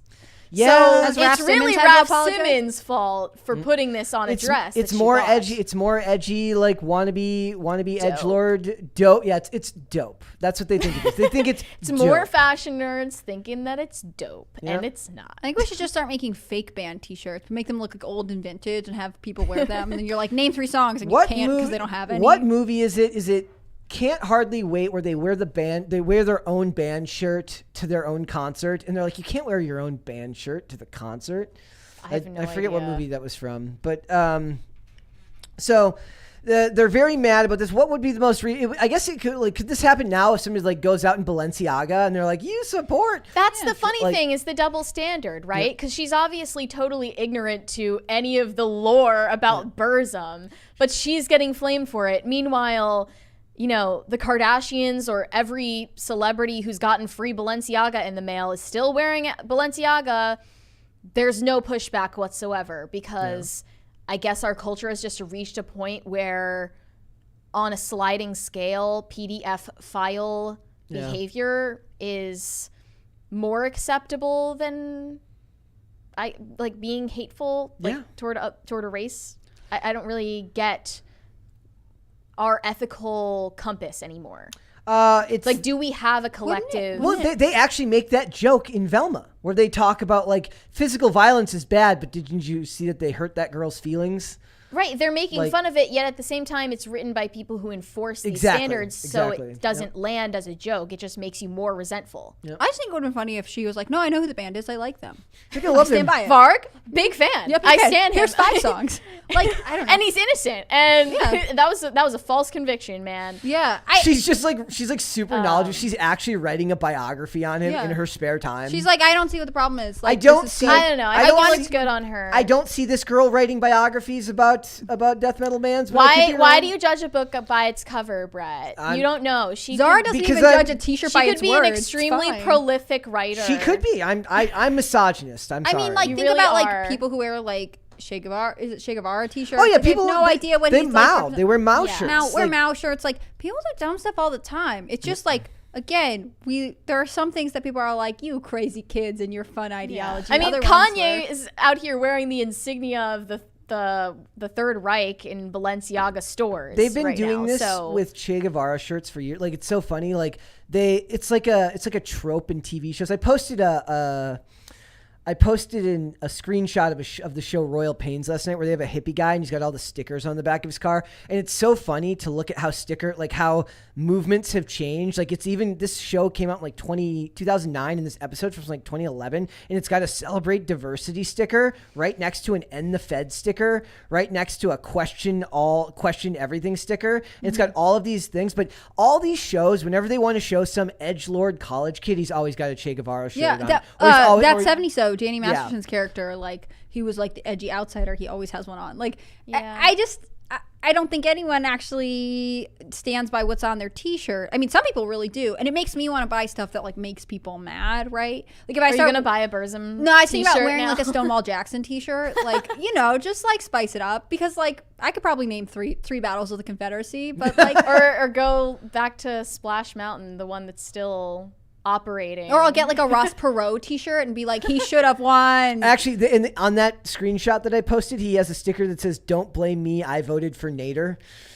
A lot of people still wear like Reagan shirts. Oh yeah, today. There was I don't remember who the guest was here, but he had somebody with him that had like a Reagan Bush shirt on that was like, it was like it was in such good condition, but it didn't look like a reprint. It was incredible. People even wear those as like an ironic thing these days. Yep. I just think it's all kind of not that interesting, right? Like, I think it would have been more I get a Paul Wellstone shirt since I'm from Minnesota. Maybe I'll get a Paul Wellstone shirt. You should. Like, this is funny. We should, like, have hilarious t-shirts that, like, people have to be like, what is that? And before they freak out about it, they have to talk to you. Like, I think it would have been interesting if she was like, oh, I wore this to spark conversation. I actually think that, like, he was wrongly accused or whatever else. I don't fault her for having not known. Nixon shirts. Could we get some Richard Nixon shirts? You remember when Melania had that bomber jacket on the back? It said, like, I don't really care, ... do you? I have been searching for that jacket. Oh, you and a lot of other conservative ladies. It immediately sold out on Zara's website. No. Yeah. It was a Zara jacket? I'm pretty sure, if I'm remembering correctly, and you know it they're was never a Zara. bringing it back. They're never bringing it back, which Zara, come on, man up, you can do it. I will be looking on the secondhand websites. My gosh. It's like, the internet is crazy for them. I think I saw one retail for like over $1,000. If I'm not wrong, it is a Zara jacket. I could be off on that one. There's a website called As Seen on TV where you can look up shirts. I was telling them about this year. It's this great way. I don't know if they still update it, but they used to update it pretty regularly where you could get, there was this amazing shirt that this character on the show, Nikita, wore that I needed to find. And then I actually ended up finding it. It was like $200. Yeah. I'm not buying it. Because they get crazy popular. The other thing about the Melania one was, like, I'm pretty sure she wore that jacket to, like, touring like somewhere there had been like flooding or a hurricane, and people were like, oh, what? Yeah. Like, real bad timing there. But then later on she claimed it was directed at the media because she thought they were like twisting initially things. She was like, that wasn't my intent. And I don't know, I feel like she just wore a jacket, like, who cares? But well, when you reach a certain level of notoriety, everything you choose. Remember, I always bring it up, the Obama wearing light colors before the spring season. That was a big. I still remember. I don't know. The colors are a big deal in like royal family drama. There was a guy. I love the audio where you hear Meghan Markle being like, "You're not allowed to wear the same color, and you're not allowed to whatever." And then it's like all the clips of her and everyone else violating these. Right. There was a guy who used to come in when I used to manage the gas station, and he would come in and he was like grandfathered into like getting free coffee every day. He just sat there. He was retired, right? And we would that sit is the there. Best like level of small town fame you could ever have. And the thing is we would sit there and we would argue, me and him, when the store was empty, not when there was other people around, and we'd bicker about politics back and forth for hours at a time. Well, How did that not drive you crazy? Well, he drank my coffee. Well, I used to care because Brett was like, "This is who I'll be when I'm older." I cared at the time, but like he would come and he was like, and the GOP would complain about Obama wearing the colors, and I was like, let me guess, they want to get rid of your Medicare too, huh? And your Social Security. That was what we used to do. This is such a quaint little story. It was. You told it before. We would argue constantly about politics because he was just an old school liberal dude. Just an old fuddy-duddy. And I was I don't know, not a conservative, but certainly like. But he was what also. What are they called? Blue dog. He would be what you'd consider a blue dog Democrat, like because he was a plumber his whole life, so would have been unionized, believed in owning guns and stuff like that. But people like that are that old, that aren't on the internet, don't understand what's happened to politics and where the world has gone. That lifestyle is going away. Like, we don't have to make this a political podcast, but Blue Dog Democrats, fascinating. Yes. So yeah, that is a small town story. It's up there with my childhood stories that Hannah Claire loves to hear so much about the hockey stick picture frames and all that stuff. It's so the best. All right, we got one more here. I like this. All right, so this is so on the nose. Jay Leno under fire for joke. The New York Post writing room was like, good one, excellent job. Somebody was like, nice. He joked that he crashed into Jeremy Renner's snowplow. It was off color, but I got a little bit of a kick out of it. It didn't offend me. It's off color, but so is the headline that he's under fire. So that's it. As long as Jay Leno goes, ha, you got me. That was good.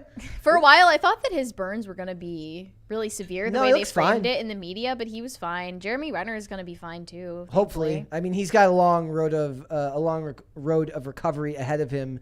But it's my hope is that if I've always said, like, if anything bad happens to me, I give everyone here permission to make fun of me. It's fine. Wait, if you die? If I die, you're welcome. I won't make fun of you if you die. If you get into a big accident, and once we know you're going to be okay, then I feel like we're in a golden era to start not making fun of you, but maybe trying to make light of the situation. Yeah, but only if you're going to be okay. Let's look. Brett, didn't you say one of your legs is longer than the other naturally? Slightly longer than the other. If you got in an accident, and you got a boot on the leg that's shorter.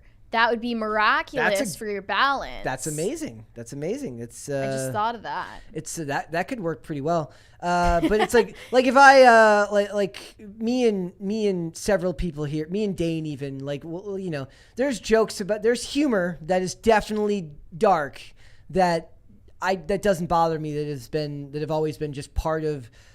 You have to be able to laugh at yourself and laugh at certain circumstances. I think it's part of also coming through addiction. For me, is I can't take it so seriously. Yeah. Like, I can be serious when I talk about it with people and say, look, it's a very serious thing to have to go through. But when you go through a period in your life where you're literally sure that you're going to die alone in your apartment, it's very hard to not gain some perspective from that, where humor just doesn't bother me. One of the comments said, the phony outrage on behalf of Jeremy Renner, who probably would think that this is funny, is ridiculous. And it made me think, is Jay Leno sort of representative of a time long past of late night and real comedy being presented on TV? One of my favorite late night segments is when Dave Letterman used to do the top 10 list. And they did this one. Now, I don't remember what car it was, but there was like an SUV that kept catching on fire. And is it a Tesla SUV? SUV? No, this is a very long time ago. And I don't remember if it was like if it's a Ford, it was like a Ford Explorer or something, like some year model of Ford Explorer. And like the number one on the list was like the top 10 rebranding ideas for the Ford Explorer. And it was like, forget Chevy, we've got the real Blazer. And it's like people were getting very, very hurt when they were doing this at that time. And it was just, you understood that it was humor. Yeah. Have you ever listened to, it's an NPR show called Wait, Wait, Don't Tell Me. And they do it like Sunday or Saturday morning. Can't remember when. And they'll have these comedians on and they'll be like, okay, you're going to like come up with fake headlines on the fly for different things or like different blurbs. And like, you can hear the audience like laughing because it's funny, it's witty, but also being like, at times because you know you're not supposed to laugh. And like, again, I feel like, maybe Jay Leno shouldn't have weighed into this thing, but like he might have been asked. Maybe he's just trying to bring some levity. He's just not on the internet as much. And does like he know Jeremy Renner? You know, what I don't know. See, that's the thing. I think a big part of it is like if you're not perpetually online, you can make these comments in passing like you used to be able to 20 years ago, and it just. Even for the internet, it's so tame, right? Yeah. Well, and like if this was in a late night monologue, people would have been like, not great joke, but like, okay. Just because it's a tweet, it's inflammatory. I don't know. And because it's a I've slow been news thinking day. about this more recently, that like every individual probably has things that are off the table for jokes, at least jokes that they'll make, jokes that they will personally find funny. And I think that's fine, but the problem comes about when you start forcing your personal boundary of humor onto all of society. And that's what some people have attempted to do.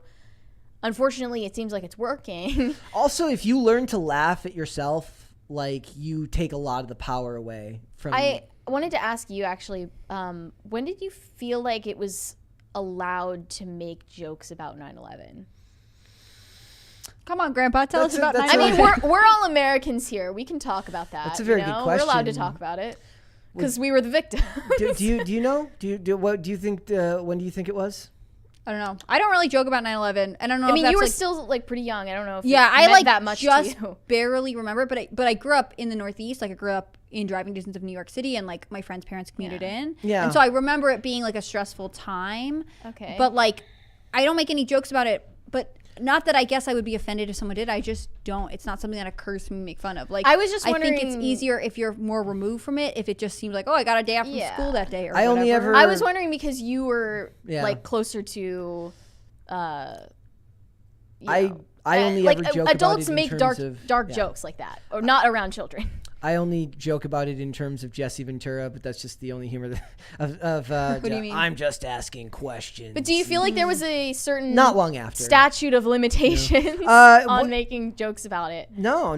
What's funny is because it inspired like a wave of like television that was just so American imperialism. Like my favorite thing is how every TV show after that would like every cop show was about the Patriot Act, where like they would use the Patriot Act to get away with just about everything, and like that's more offensive to me than joking. Like making that okay on television is more insulting to me than making jokes about it because of the longer repercussions about it. But beware of people with no sense of humor. Yeah, I feel like for everyone there's different things. But at the same time, then you have Ta-Nehisi Coates, who made his comments about 9/11 first responders that don't offend me. Yeah. That the comments don't necessarily offend me, but is that the person you hired to write Captain America? Jokes. No, they were not. They were in earnest. But do I want that guy writing Captain America? No. But then they're like, oh, you're offended by his comments. No, I'm saying that he's literally the wrong person for the job. It's not even being offended. It's just like, I don't think this person is emotionally literate enough to write this certain type of story. No sacred cows. Like, everyone needs to be like, that's how the funny thing is,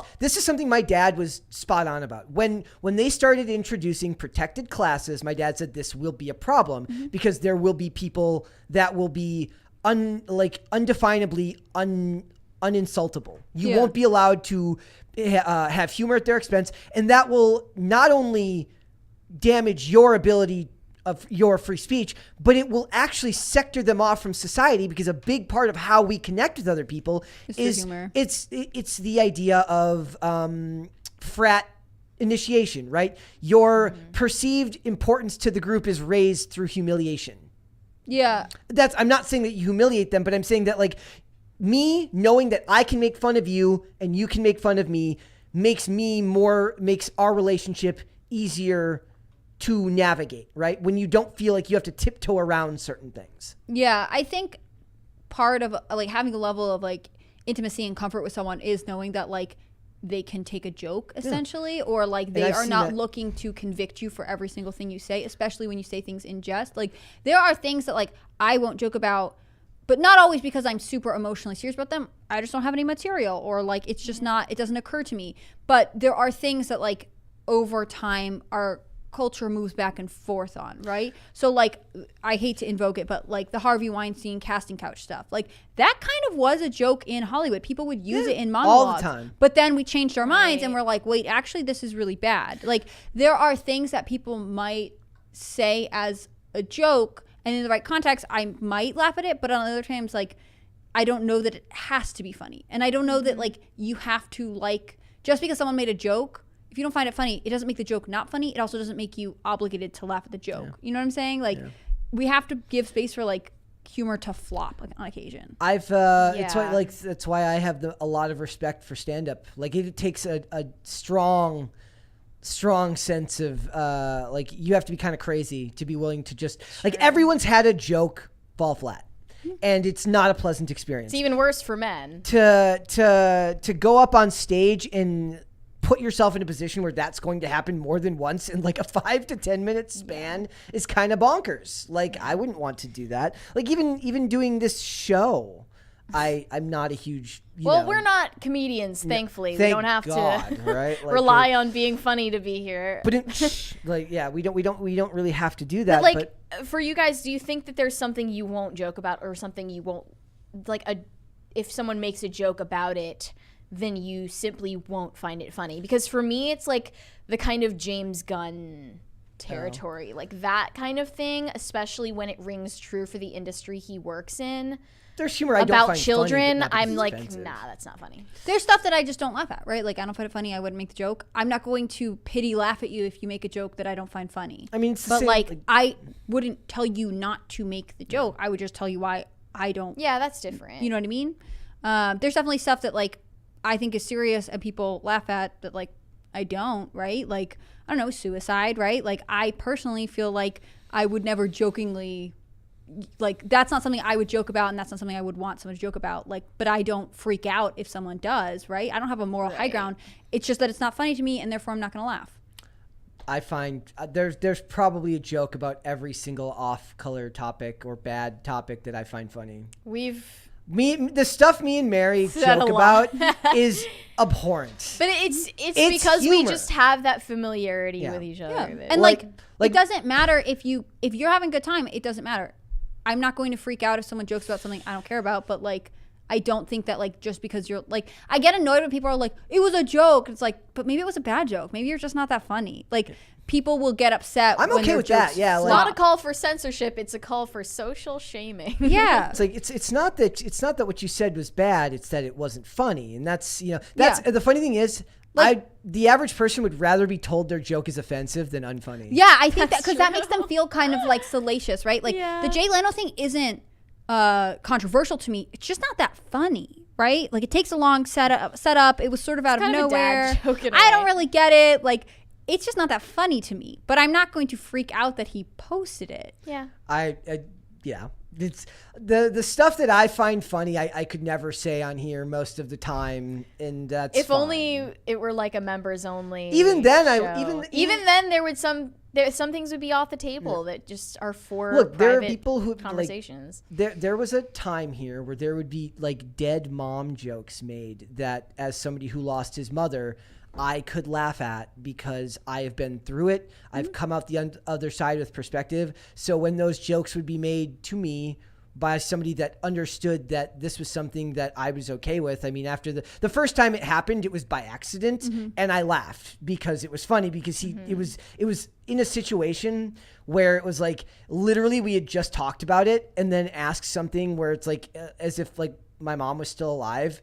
And we both laughed because it was literally like right after this happened. And after that, it became a thing.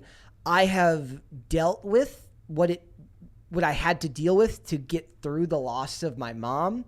I miss my mom every day, but I don't find that humor, if anything, being able to share the little bit of light in a dark moment with somebody that you're comfortable with is an affirmation of human connection. Yeah, to me. and I think it depends on where it comes from, right? Yeah. You're talking about this experience with someone you're close to, right? Like if you're close to someone, it's very different experience. If somebody made like a your mom joke to me and knew my mom was passed, I always just say it wouldn't offend me. See, I always, when people make your mom jokes, I just say my mom's dead.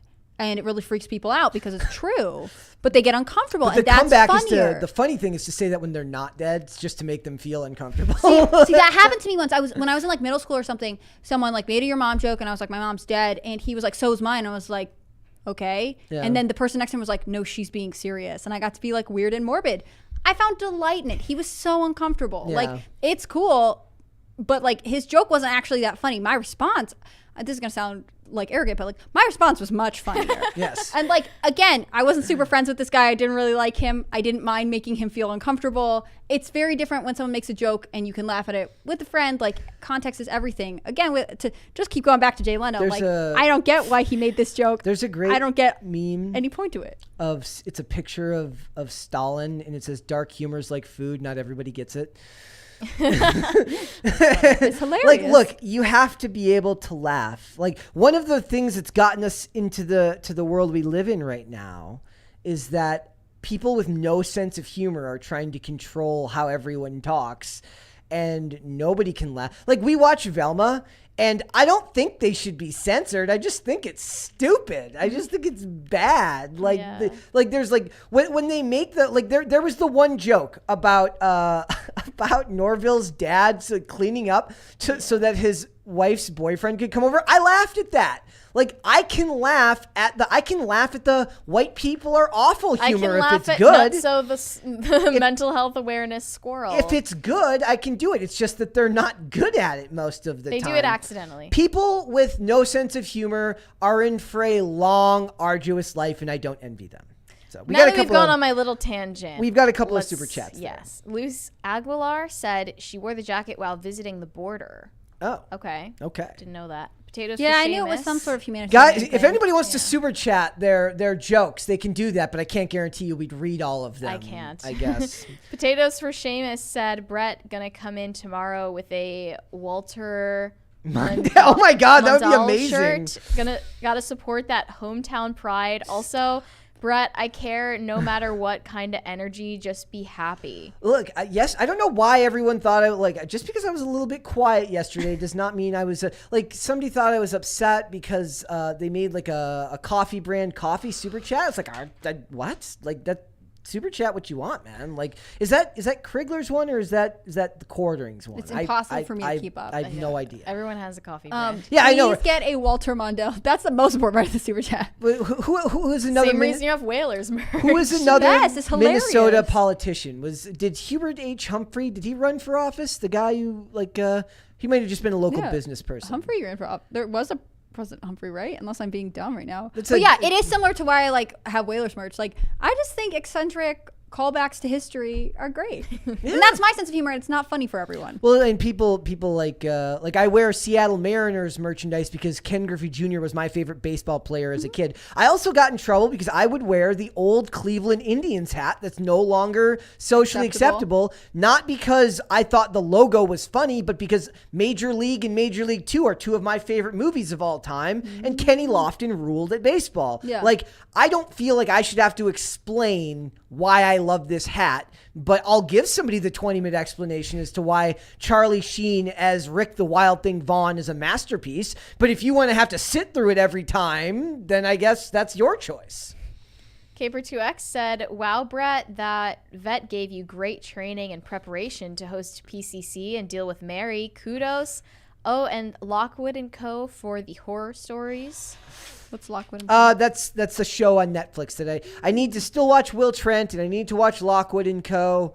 There's only so much time. There's only so much time, y'all. and I've been in my Royal Pains rewatch. Right, it's so good. It's so good. You've been posting about it on Twitter. Me and Brett loving the USA Network. I've been posting. Yeah, somebody the other day was like, "You're a shill for the USA Network." I'm like, if they came to me right now and said, "We will do a podcast only about our shows," dude.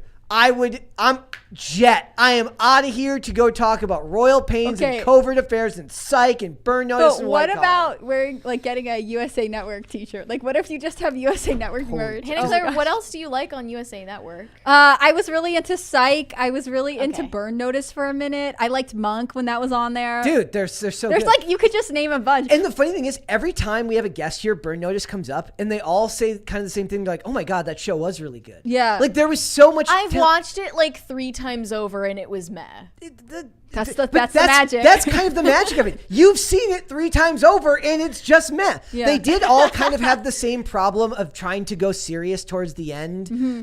They even kind of do that. The stakes are rising. Yeah, they changed the theme song in Burn Notice at the end because the fun light airy theme, the light airy theme didn't fit anymore. But Royal Pains, it's just so good. Yeah. My favorite criticism of Meghan Markle came from one of my coworkers on an old job that I had who was really into the royal family. And it was when I think she was either pregnant or they're getting married sometime in that time frame. And she was like, I mean, I don't really like Harry, but he could have had anyone. He's a prince. He could have had anyone in the world. And he picks an actress on the USA Network. That's such a jab. It was so scathing. It was the best thing I've ever heard. Look.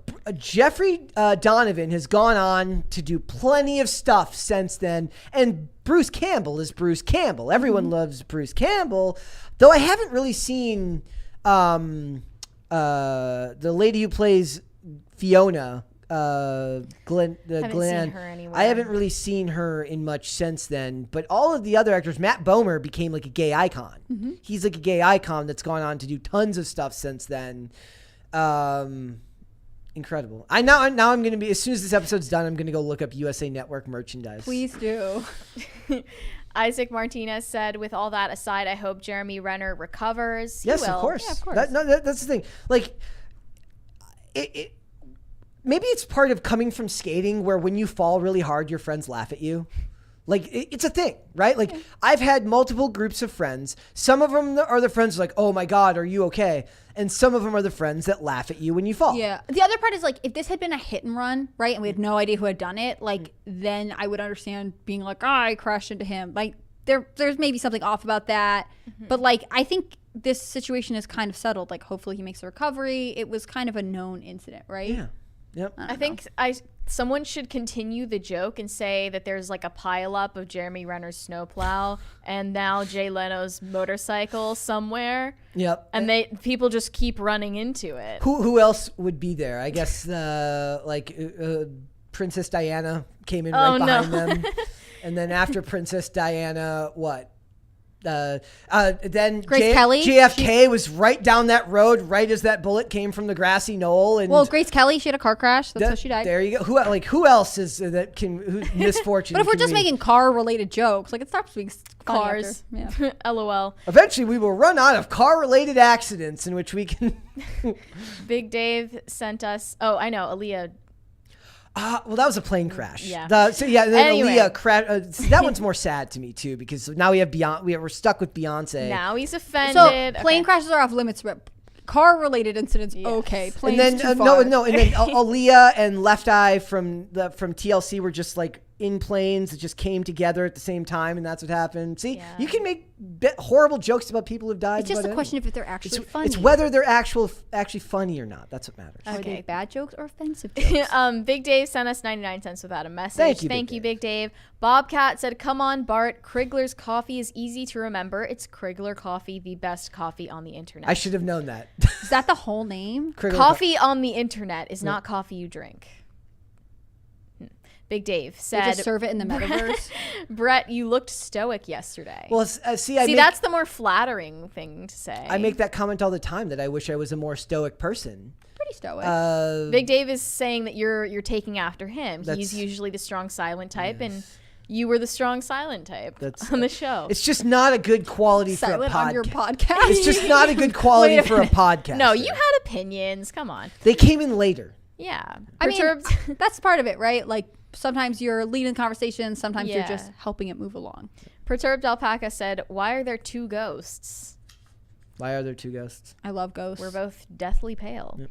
I cultivate it. I'm happy to be very pale. Dumbledore said, "When does a joke become a dad joke? When it is fully grown." That was good. When does it become a dad joke in Detroit? When it leaves and doesn't come back? That is all. All right. I love it. The super I'm liking chats. the super chats. All right, guys. On that Is that the last one? What a way to go out. This is fantastic. Hannah Claire, thank you so much. Let everyone know where they can find you. Yeah, thanks for having me. You can find me on Instagram at hannahclaire.b. You can find me on Twitter at hcbrimlow. And you can find me, of course, on timcast.com. Click on the read tab. You can see stuff from me, from Cassandra Fairbanks McDonald, from Chris Carr, from Shane Cashman, who's got some interesting stuff going on. And more importantly, if you'd rather get your news through social media, follow Timcast News or at Timcast News on Twitter. And unlike the fathers in Detroit, she comes back every Tuesday. Hopefully. Yes. All right. Mary, where can they find you? You can find pictures of me on Instagram at Mary Archived, and you can send me hate on Twitter. That is also Mary Archived. All right, and there's one more right there that just came through. It has not. It just came through. It has not gone off yet. Oh, Shimi Shelley said, "I don't care what everyone says. Y'all are great." Why? I love those. You guys are so backhanded sometimes. It's like, I don't care how much negative feedback you guys get. You guys are fantastic. I don't care what everyone else says either. So we've got something in common. It's like I don't. It's like it's like no matter how much hate you guys get, I think you're just. Even though lovely. everyone else hates you, I still support you. Dumbledore said, "I'll be here all week. Tip your hosts." Perfect. Thank you. All right, guys, thank you so much for joining us. Before we go, would you please like this video and leave a comment on this video? Do you approve of the dark humor? Do you approve of being very, very rude to other people on the internet? Let us know. And if you want the Nolan-verse, let us know. Or if bat nipples are more your thing, we're dying to figure out which universe you want. Or if you want James Gunn to make his quirky, fun DC extended universe. We're going to see. After you've liked this video and left a comment on it, you can subscribe to this channel if you have not done so already. Also check to make sure you are still subscribed. Some people, that does happen. People get unsubscribed somehow. No clue how that happens. Because we're persecuted by the YouTube algorithm. It's the anti pop culture crisis media industrial complex. That's what it is. They like the They want to CCP stop and us not the from PCC. talking about Jay Leno. I know, right? They're out to get us with our strong opinions on very, very meaningful social issues. Guys, 3PO. If you want to follow me, you can follow me on Instagram and Twitter at Brett Dasovic. There's absolutely nothing controversial there. It's just me geeking out over old television shows and talking about things like that. For the show, we are here Monday through Friday, 3 p.m. Eastern Standard Time. That is noon Pacific. If you would prefer to listen rather than watch, we are on Amazon Music, Apple Podcasts, Pandora, and Spotify. And if you'd like to follow the show on social media, we are on Twitter at popculture_show, Facebook and TikTok at Pop Culture Crisis, and on Instagram at Pop Culture Crisis Pod. We'll be back with another episode tomorrow. We'll see you then, guys. Bye. Later.